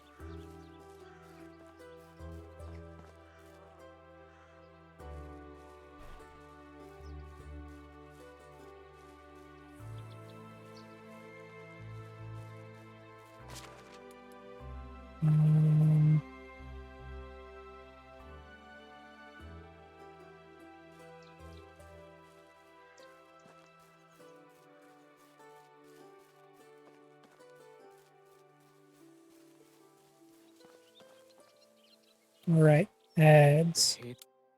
Run ads real quick.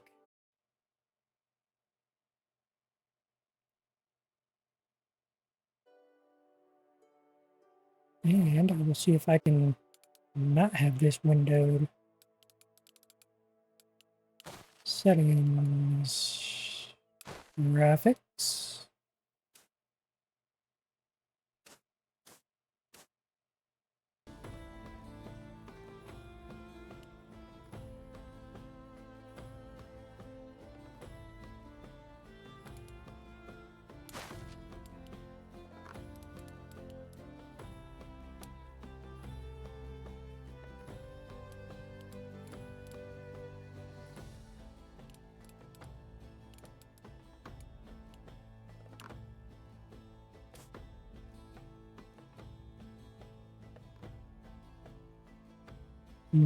Still captive mouse. Still cuts volume. Play in background. Absolutely. Yes.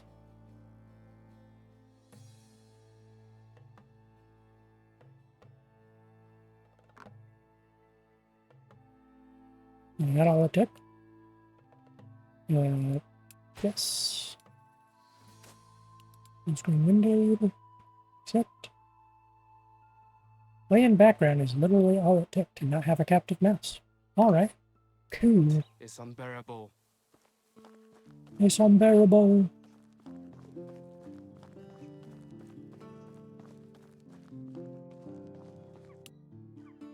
What is this actually telling me?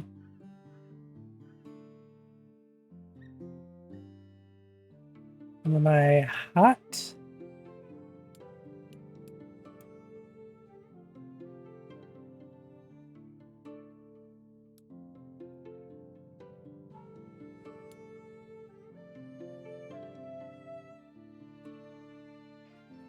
What of these warm boots? Ooh, that's some good toe protection. Alright, I'll throw stuff in storage, I suppose. Oh no, my mushrooms, they're deteriorating.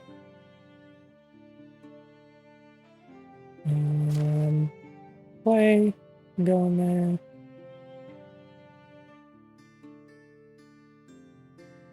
Oh.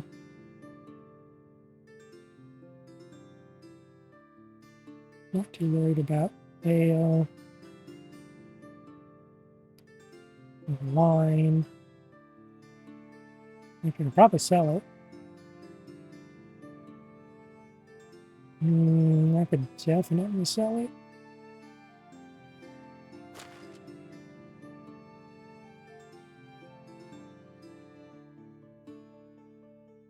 Sell all those deer figurines. That means spruce. That's all that meat. Ooh, meaties. I'm glad I picked all that up.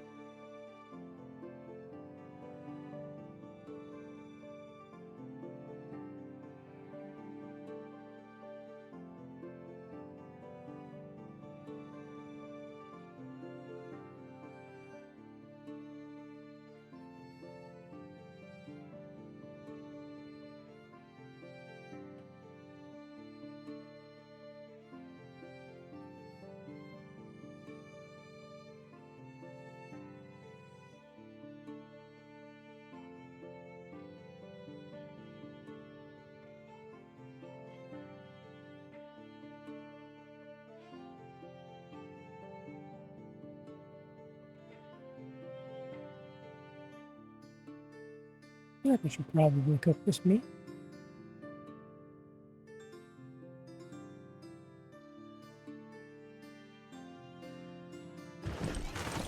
Meh.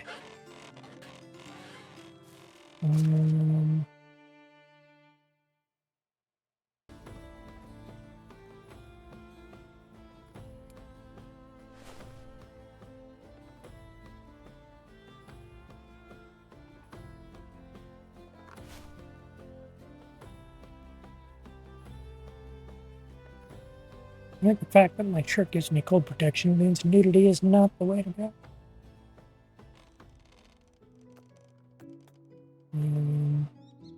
You need to cool down.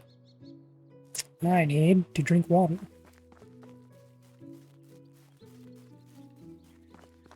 The heat is unbearable.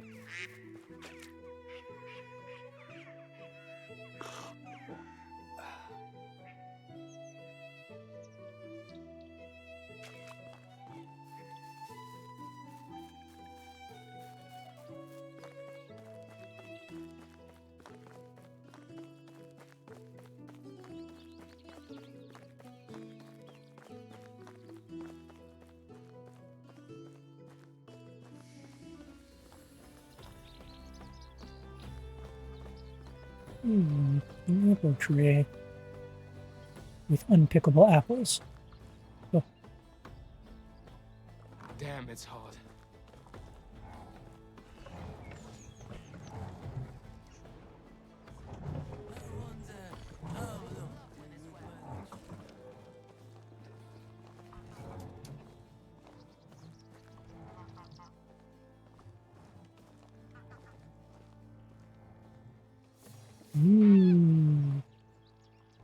oh, that's a torch. And I thought that was a quiver with some arrows. Sir. Madam. Be welcomed, stranger.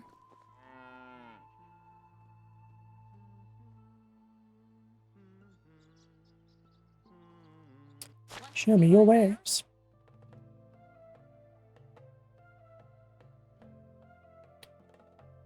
Can I perchance have 1,000 gold? Can I perchance sell you stuff?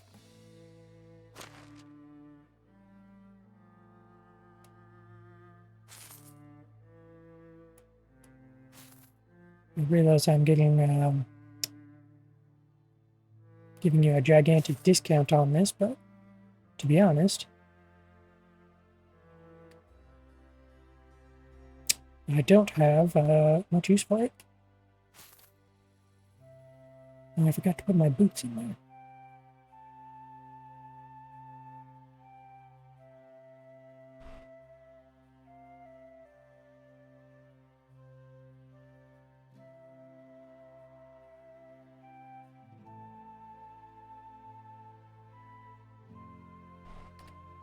Alright. Goodbye. Go up. Oh! There are many kinds of specialized merchants scattered through the valley. Do not hesitate to ask your neighbors for help. They can direct you to the desired vendors or animal breeder. Initially, traders may have a limited assortment, but it will become richer over the next few years. Remember, you can turn off tutorials in the settings. Thanks!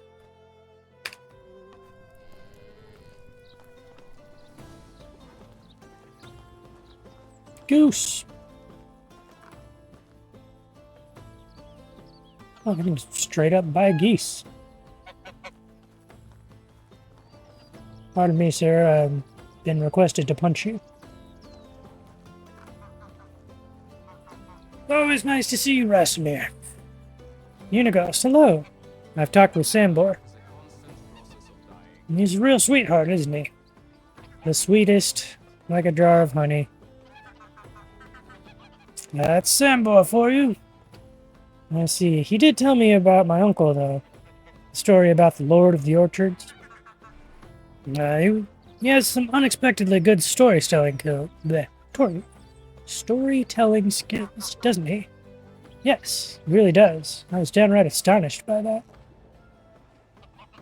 One time, I swear he went over a year without speaking a single word. But when we were sitting by the fire, he remembered some anecdote, laughed out loud, and began his tale. Went from a total mute to the master of ceremonies. The narrative was so gripping, it was hard not to listen. He even did voices. But after finishing, he became silent again. Never fully understood that side of him.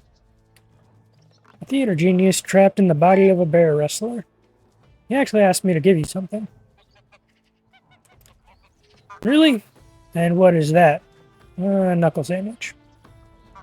Yeah, that sounds exactly like Sambo. So, are you going to deliver? Do you want me to? Oh, sure. I love people punching me in the face. Around the valley, I'm known for it. Would you be so kind to do it for free, though? I'm all out of my being punched in the face budget. Okay, you're joking. I started worrying there for a second. Don't. Sambor just likes to say crap like that. But if he asks, I'll tell him you knocked me out cold, just out of curiosity. What did Sambor tell you? What did Sambor tell you about him becoming part of the pack? He said that you were looking for the best to recruit, and that he was the obvious choice. Yeah, it seems like something he would say. Well, he was... Isn't that the truth? Well, he was clearly full of crap. It's not a pleasant memory, but I believe you deserve to know the whole story. We didn't recruit him. Well, I guess we did. Jordan did. But that wasn't a matter of choice. When Jordan and I started to follow his mission together, we were rather successful. Everything was glowing smoothly. Too easy, even. We were doing a lot of good, putting many well-deserved smiles on oppressed faces. That's when we let our guard down. There is a secret guild formed by a few of the higher-ranking knights and barons. We called them the Vendors. A bunch of really heartless bastards. Their most lucrative business was selling a living merchandise that, no, I'm not talking about animals. Slavery was strictly forbidden in that realm. The Queen was adamant about that. Well, the Vendors had their own set of rules to follow. They caged them like cattle, mostly women and children, forced them to fight rats for their poor little rations they were being given in the dump. in the damp dungeon they were held in. The guild preferred quantity over quality, so they didn't care about disease. They didn't tend to wounds. I think I'm going to be sick. Sometimes it took them weeks to get the dead out of the cages. Survival of the fittest, or rather, outlasting of the least fortunate. It was simply horrible. If you ask me, all of the damn guild deserved a cruel and slow death. That wasn't how we operated. Jordan made it very clear from day one. We were never to take a life. That was the most important of rules. Anyway, we managed to get everyone out. Carriages full of broken people. Even the horses kept their heads down. Even the horses kept their heads low, mourning. The despair in the air was even more poisonous than the stench of the rotting flesh. And in all that, we forgot to make ourselves safe as well. We were caught by the mercenaries who brought us to the torture chamber. Yeah, this gruesome place had an even worse room hidden inside. Unbelievable. The vendors weren't in their patient mood, so they sent their worst torturer right away. I was horror-struck, truly petrified, could barely breathe. Jordan didn't say a word, just looked at me. His eyes were relaxed, but focused. I realized he wanted me to be calm as well, but I just couldn't. He went first. The torturer strapped Jordan to a chair and just started swinging. His fists were like anvils. Every hit drew blood or broke bones. In a matter of seconds, Jordan's face looked like a bloody pulp. The only thing poking through it was a smile. It was one of the many times I wondered if he was even human. The torturer quickly realized that he needed different tools for such a unique specimen. He went to grab his blades. That's when Jordan started talking. He was making him offers, one after another, but the torturer just kept carving in his torso, like he was preparing a steak to be grilled. There was so much blood I could taste it in my mouth. I wanted to pass out, just run away from all that. But I couldn't. My heart was pounding way too fast. It's horrible. Suddenly, the torturer stopped. He looked at me and back at Jordan. This was the only thing he said. If you're lying, you're going to watch me do the same to him. I was about to puke, but Jordan just nodded. So he untied us both and helped us escape. There were more mercenaries on our way. Heavily armed, no one stopped us. Even they were terrified of that guy. We managed to get out in one piece. Well, we managed to get out alive. Jordan's wounds wouldn't heal for weeks. And even after that, he was scarred so badly, it looked like he had a chainmail stitched into his skin. But we had escaped death, and its emissary became one of us. The torturer. It was Sambor, wasn't it? Yes. Well, now I understand why Sambor didn't want to tell the truth. Sounds absolutely horrid. To be honest, the nightmares of that night never stopped. How could you want a person like that amongst your troop? You think I wanted that cutthroat anywhere near me? Couldn't get a wink of sleep with them around for days. I was constantly watching my back, watching his every move. So why didn't you blow him off? Phrasing. That's simple. Jordan made a deal with him. Promised him the only thing that mattered to that brute, which was money. A whole lot more than what the guild was paying him, and a cut from every heist that we did. But couldn't you just pay him off or run away? That's not the way Jordan did things. He was a master liar. But when he gave someone his word for real, he never backed down. Besides, as we found out later, Sambor wasn't evil in his nature. He was just a true soldier. Did what was asked of him. Jordan spent hours talking with him, explaining our rules of conduct. Sambor never broke any of them. Not once. That's incredible. Your lives, I didn't think I would be able to handle all of that. What would you all do without me, you thirsty... Honestly, I hope you'll never have to. I've been through a lot, and after all these years, the thing I wish you the most is to have a boring, steady life.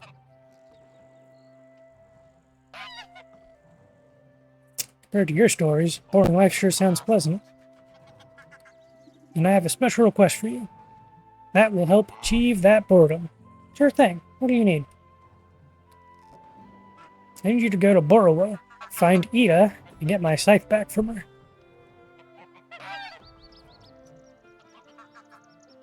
People say nothing is impossible, but I That do sounds every day. perfectly dull. I'm trying my best. I do appreciate your care for my lack of adventures. I'm on my way. Damn, it's hot.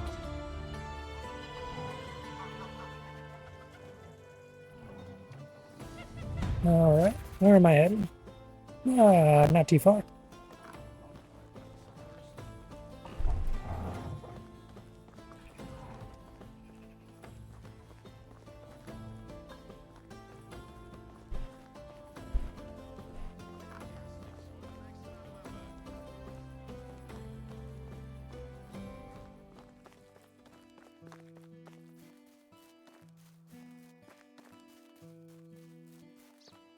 Check on this trap one last time.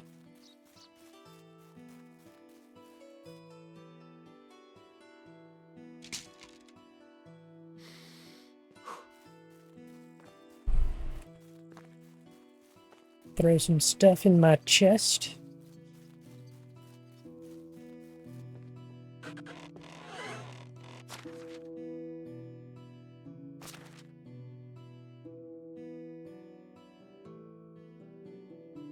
Suppose I could just do this.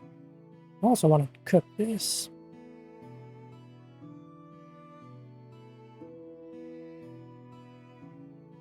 Oh.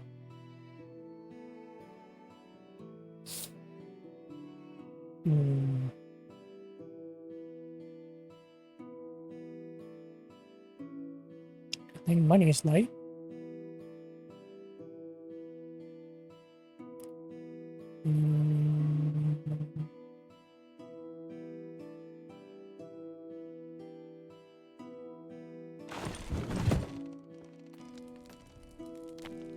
Got some meat.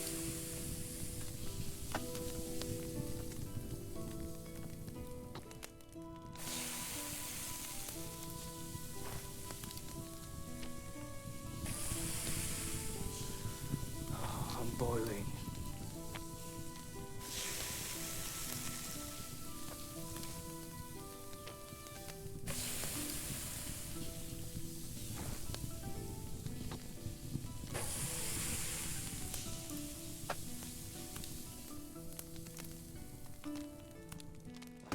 Alright.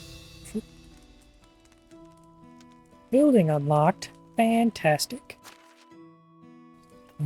Workshop.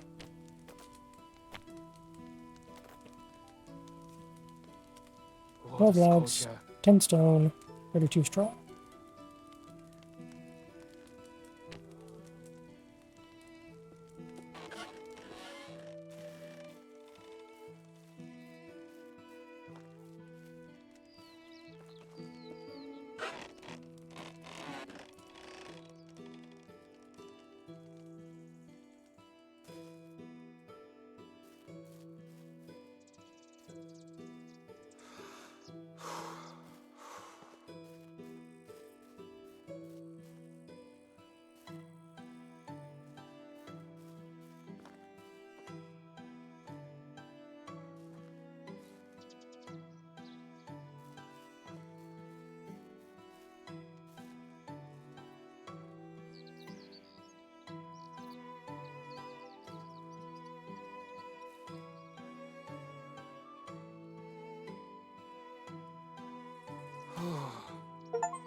Reach camp development level.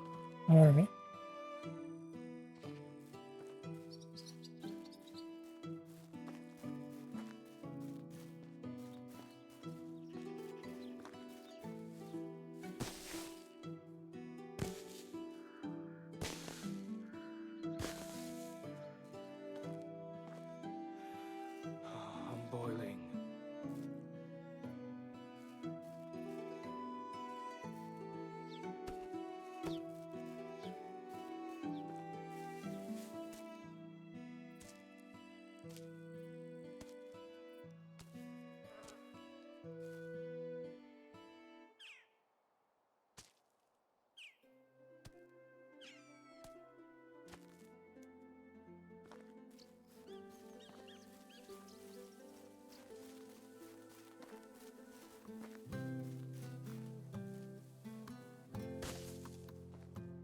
scorcher.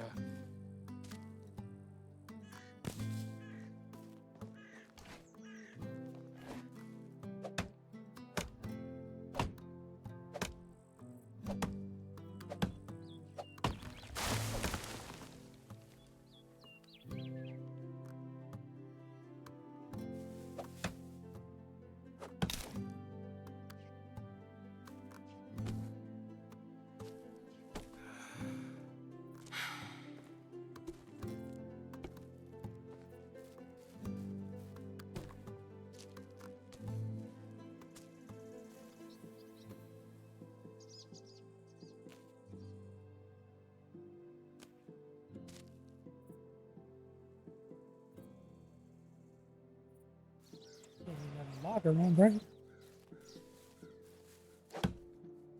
Water scorcher.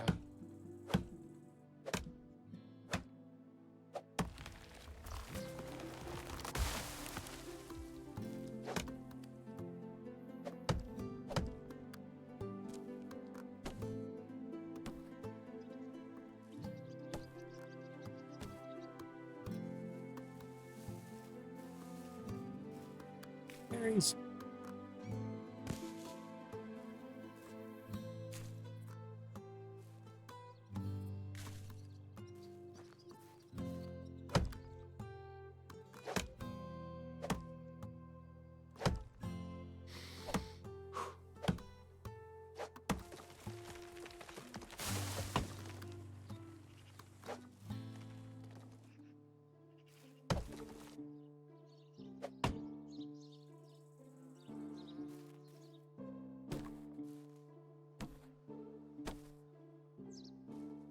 Get back here. On the heavy end, so we'll go ahead and stash some logs.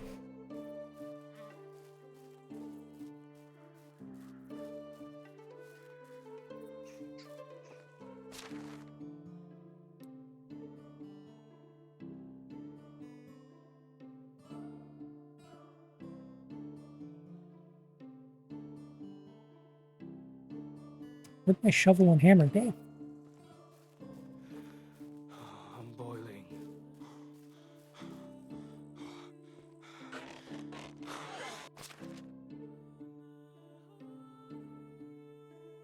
Alright. I don't think I need my shovel for right now.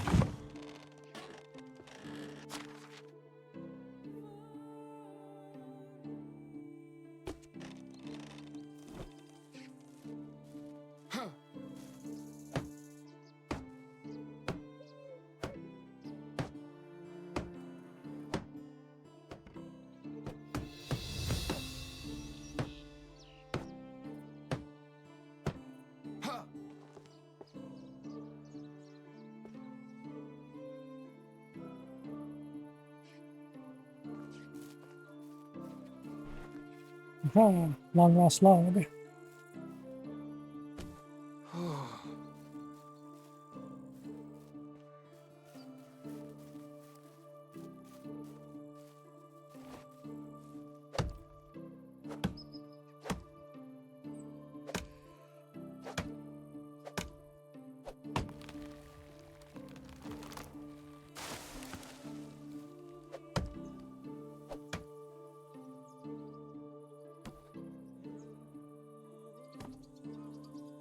Deadly nightshade.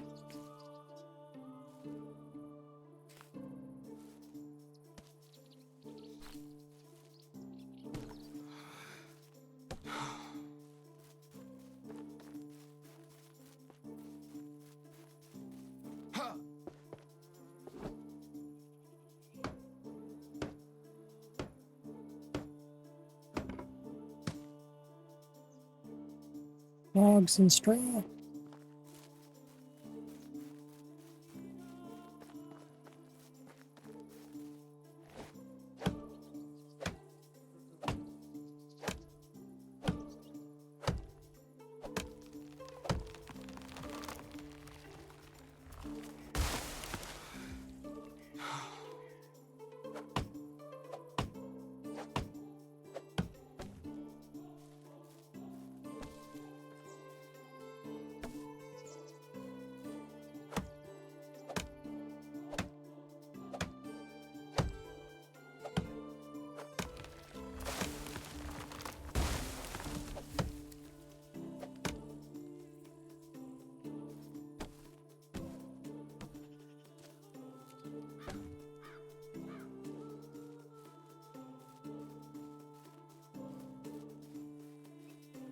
I'm roasting out here.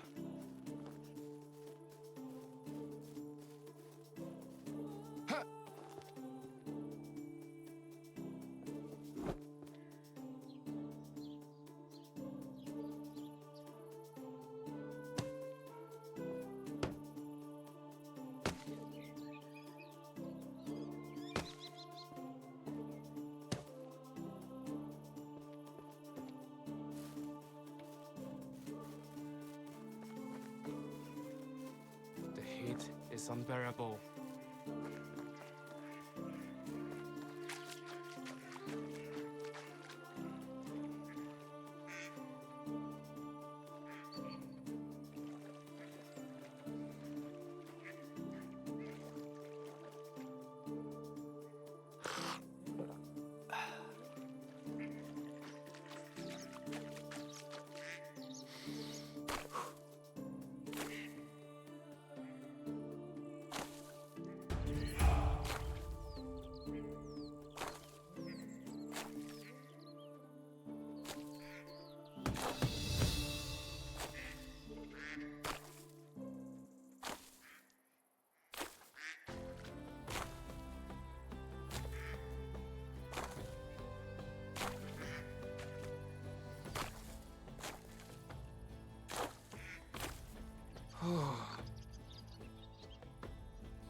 I'm roasting out here.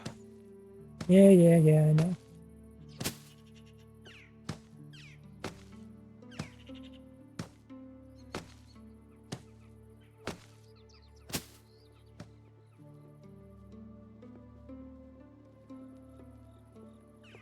Mm.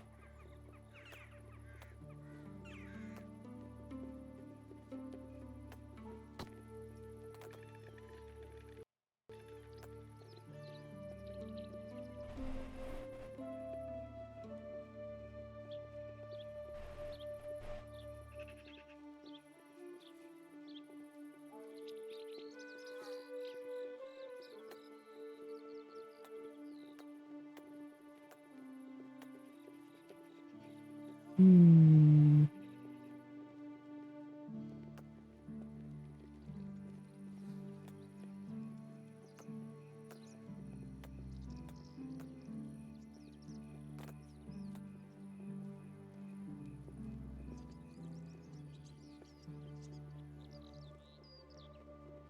Links.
heat is unbearable.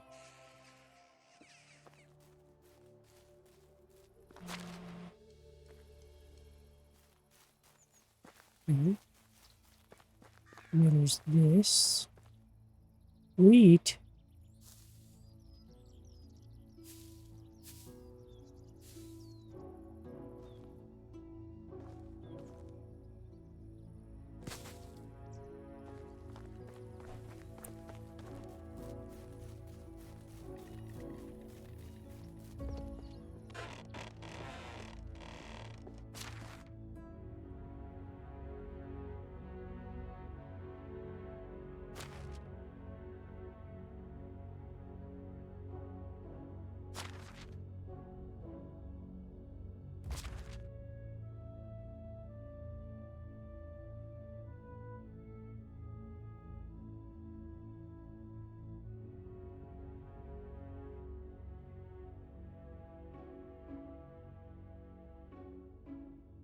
How much stuff I can fit in it. It's got a weight limit. I see that.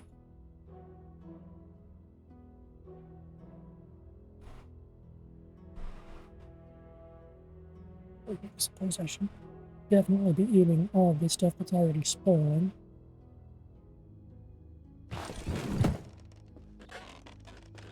Alright. See if we can make a quick run to the village.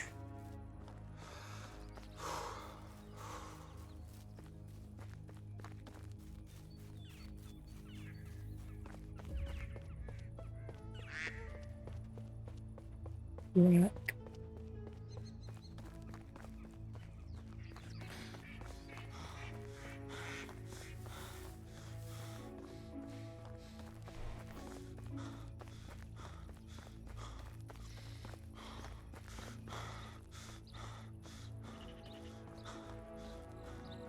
Looks like I've got a quest over here for a neighbor.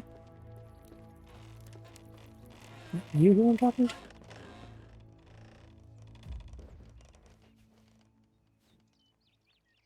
This person is not interested in talking to you right now.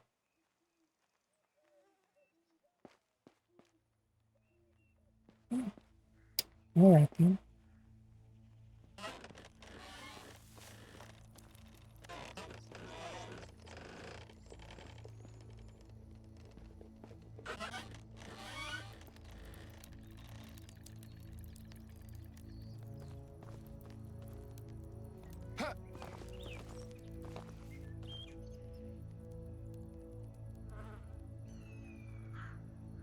What even is that? That like shells or that feathers? Big I'm old roasting out here. But it's night. No, sir. Fellibog. Alright.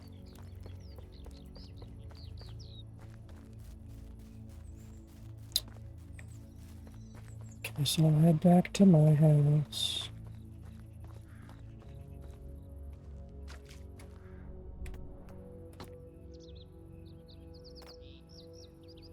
What a sculpture.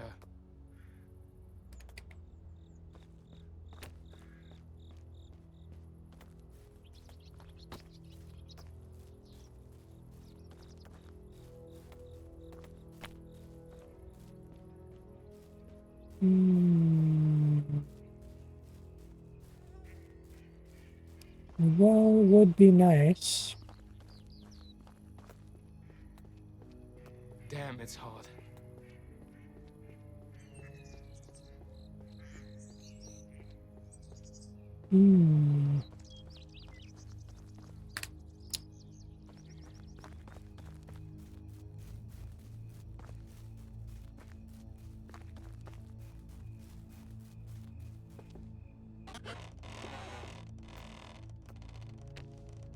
Oh, sure. Sleep on that thing.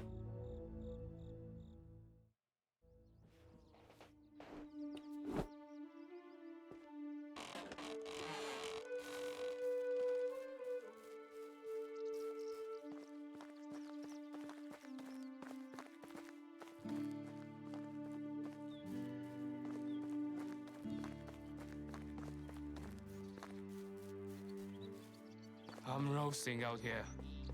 We know you're roasting. It's only slightly warm.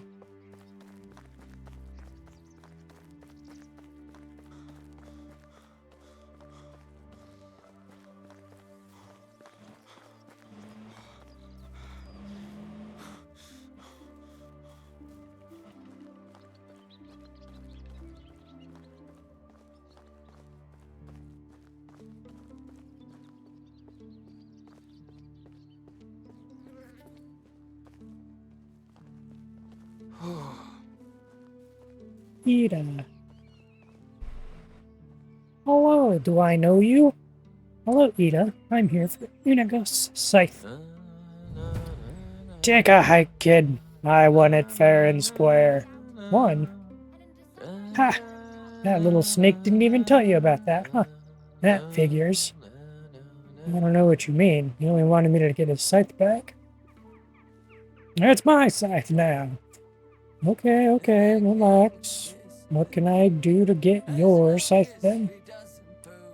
You can buy it from me, of course. Or we could play for it. How much for the scythe? 450. What's the game? The same that made Unigos lose all his money and his scythe. Ha ha! A game of riddles.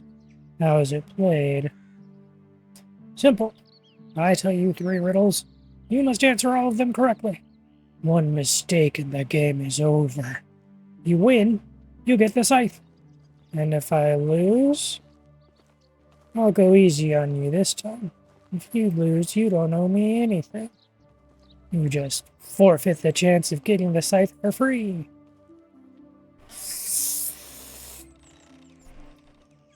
Alright, hit me with the riddles. First, what disappears the second you say its name? Silence. Correct. Ready for the next one? Here it is. Feed me and I live, yet give me a drink and I die. What am I? Fire. Ooh, you're good. Better than Mr. Big Castellan already. But can you get this final one? Listen carefully. I can fly, but I have no wings. I cry, but I have no eyes. Wherever I go, darkness follows me. Where am I? A cloud, I suppose? Damn, you're sharp. Congratulations. You win an old man's crappy scythe. It doesn't get better than that. Yeah, I thought you were going to present me with a challenge. Well, good luck finding more fools. Goodbye. What a sculpture. Dang, I didn't even get it like a monk.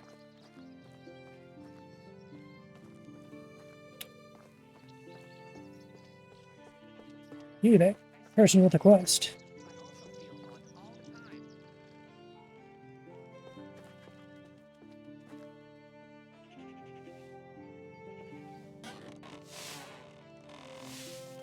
Wilmere.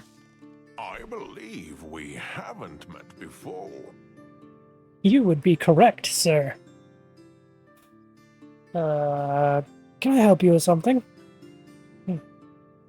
We need your help. Last night there was a terrible storm that destroyed our house. Can you help us gather resources to rebuild it? I will pay you a great reward. Alright, I'll help. House rebuilding.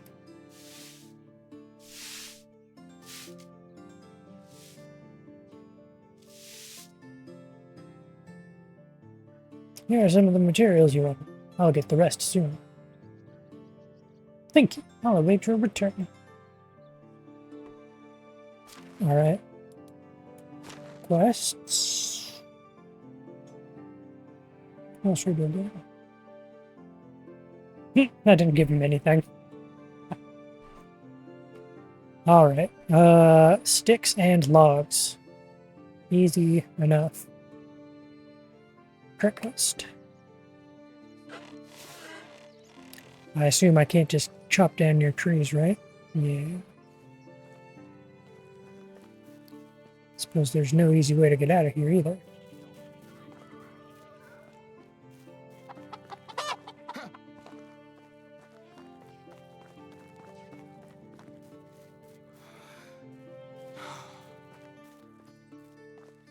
Imagine everything inside this fence is blocked. Yeah. Stupid tiny fence. Sticks.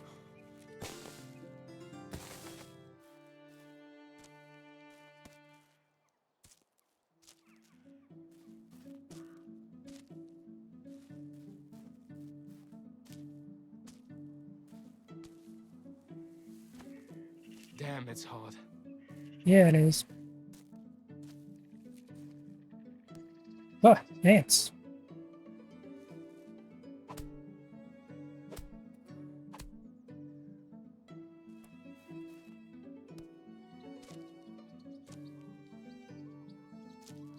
Ants all over the place.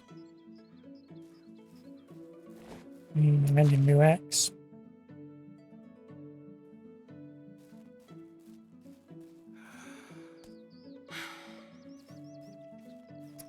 Less sigh.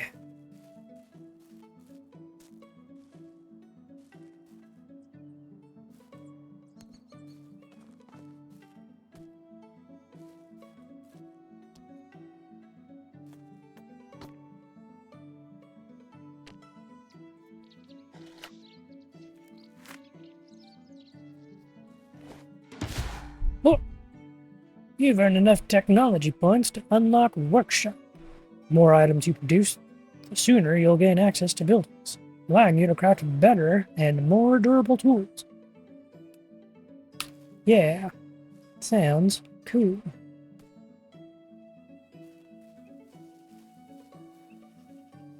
I'm pretty blocked still. I'm You roasting blocked? out here. Are you blocked? Fantastic.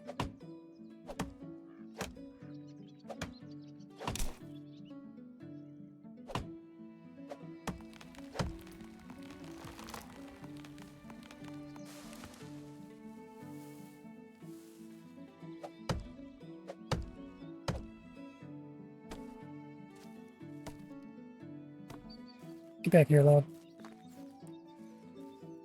Fish.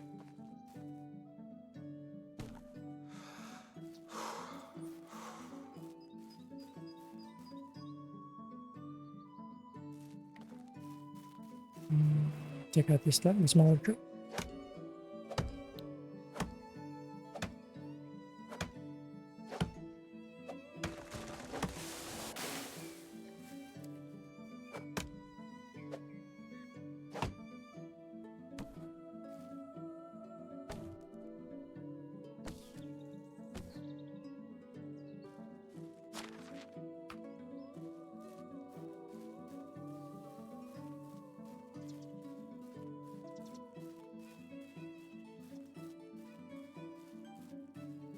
The heat is unbearable.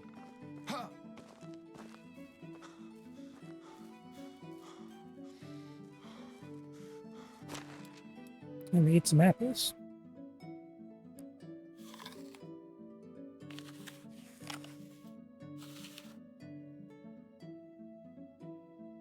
Oh, it gives water too. Interesting. Hmm.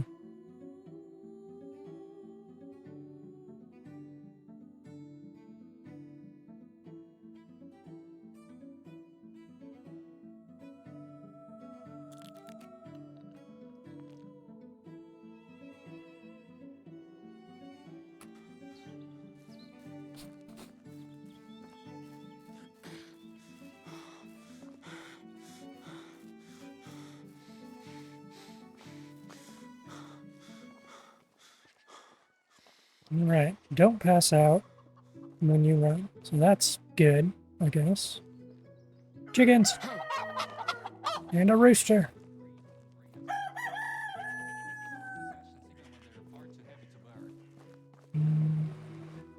Who's that? Yes. Ah. Take some stuff. Yeah. Thank you so much. I'll show you some of the building techniques I picked up. Oh, thank you. House rebuilding.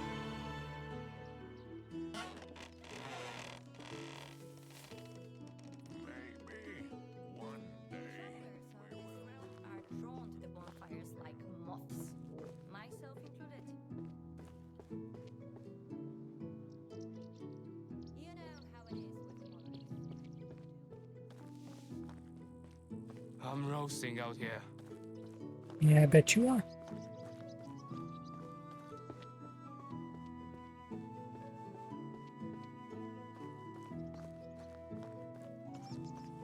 I wonder if it takes stamina to swim.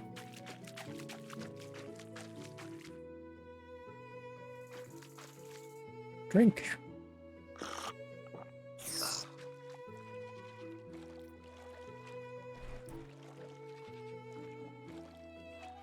Also, I wonder if I could make my settlement on the water. Because everything's got a platform. And this whole thing seems flat. And I know I can make docks and such.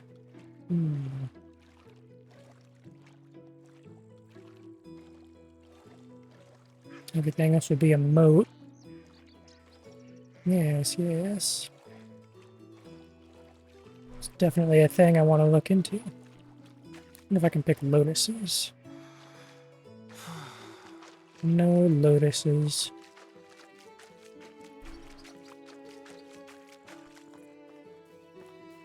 Alright.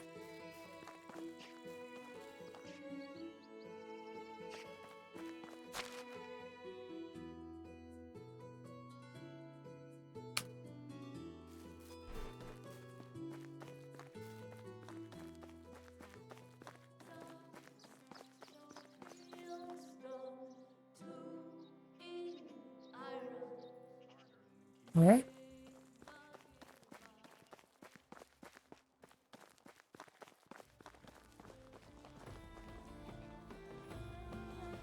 The heat is unbearable.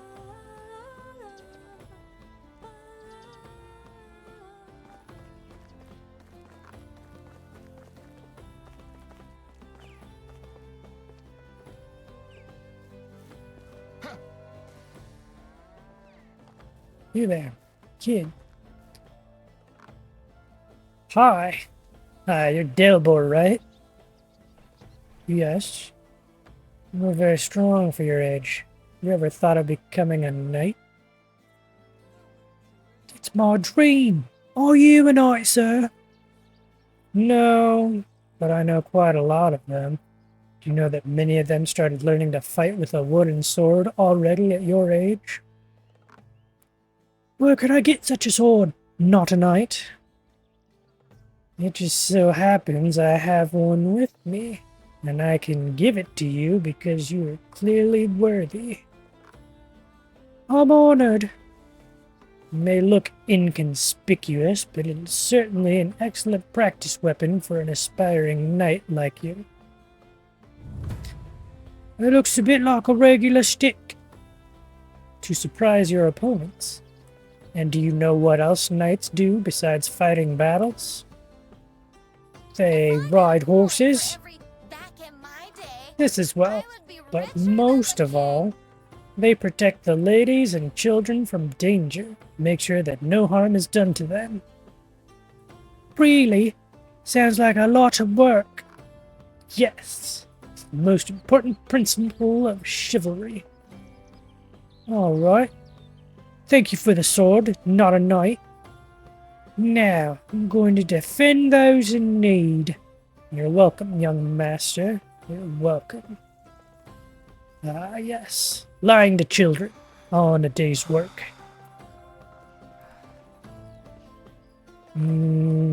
Alright. You still hanging out up in your farm?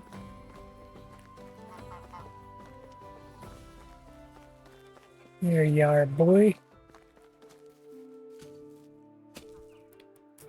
You've solved your problem with Delbar. Yes, I saw him running around the village with a stick. He must have an amazing gift of persuasion. This young one does not listen to anyone. You gave me an idea with that stick and the story about her knight. By the way, I got this bread from Dobramira as an apology for her brother's behavior, but I think you've earned it. Here, take it. Thank you. No problem. It's the most refined bread you've eaten. Our Castellan's wife makes them in our local tavern. Oh, you happen to know the man in charge, Unigost, as well? No, not really. I spend most of my time in the field. Our paths only cross when it's time to pay taxes. All right, then. See you soon.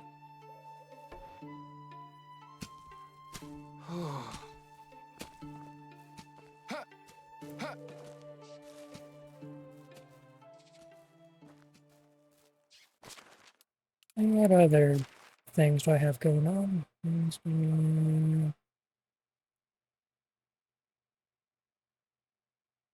All right, find out what is 18 years left until. That seems like a really long time.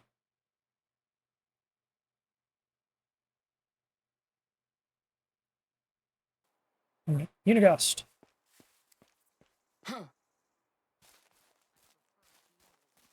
Where could you be, good sir? I have a gift.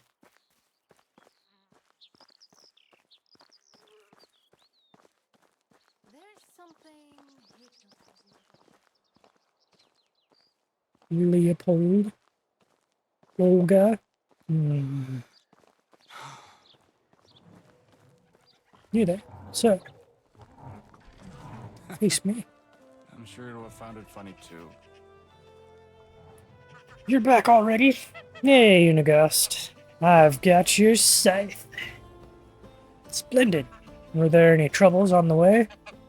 You tell me. Were there? I might have left a teeny tiny detail out. You don't say. How did you manage to get my scythe then? With my wits. In that case, you're brighter than me. Was there ever any doubt? Don't be cocky, kid. Anyway, I have news. Sambor's looking for you. For me? Are you sure? I've been told he asked about the one with the funny eyes and stupid face. I see. Okay then. I won't prolong this humiliation and we'll go find him.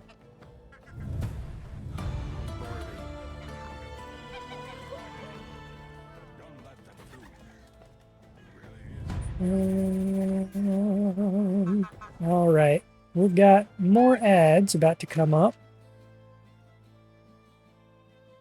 And I have a thing to do in about 20 minutes.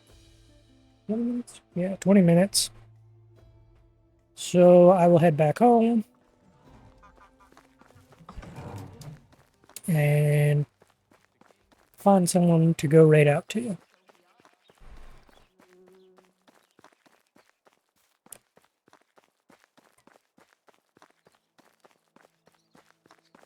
Overall, I think I'm enjoying this though. It will probably be a continued thing. Ah, those are the broadleaf plantains.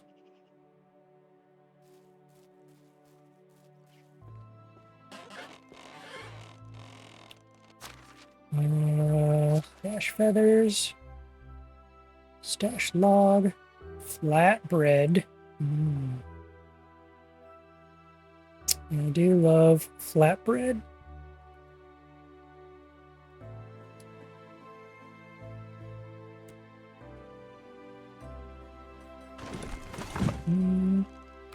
Alright, quick save there. Let's see who we have available for a raid.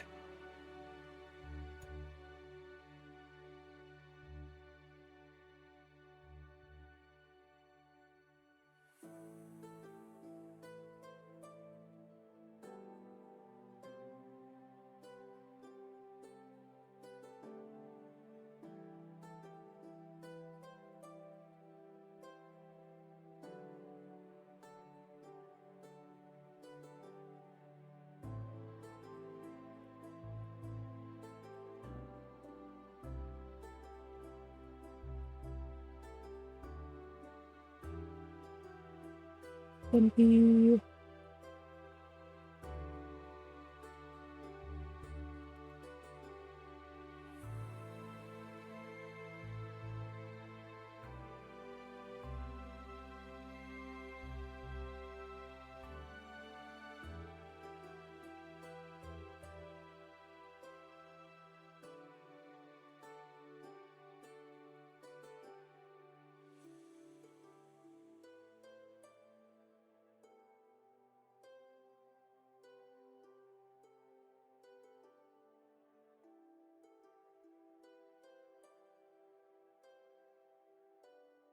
All right. Loading into Dempy. I don't know if ads will start by the time we raid in, but doesn't look like anyone's here anyway, so it doesn't really matter. Ha ha! All right, running out. Go now.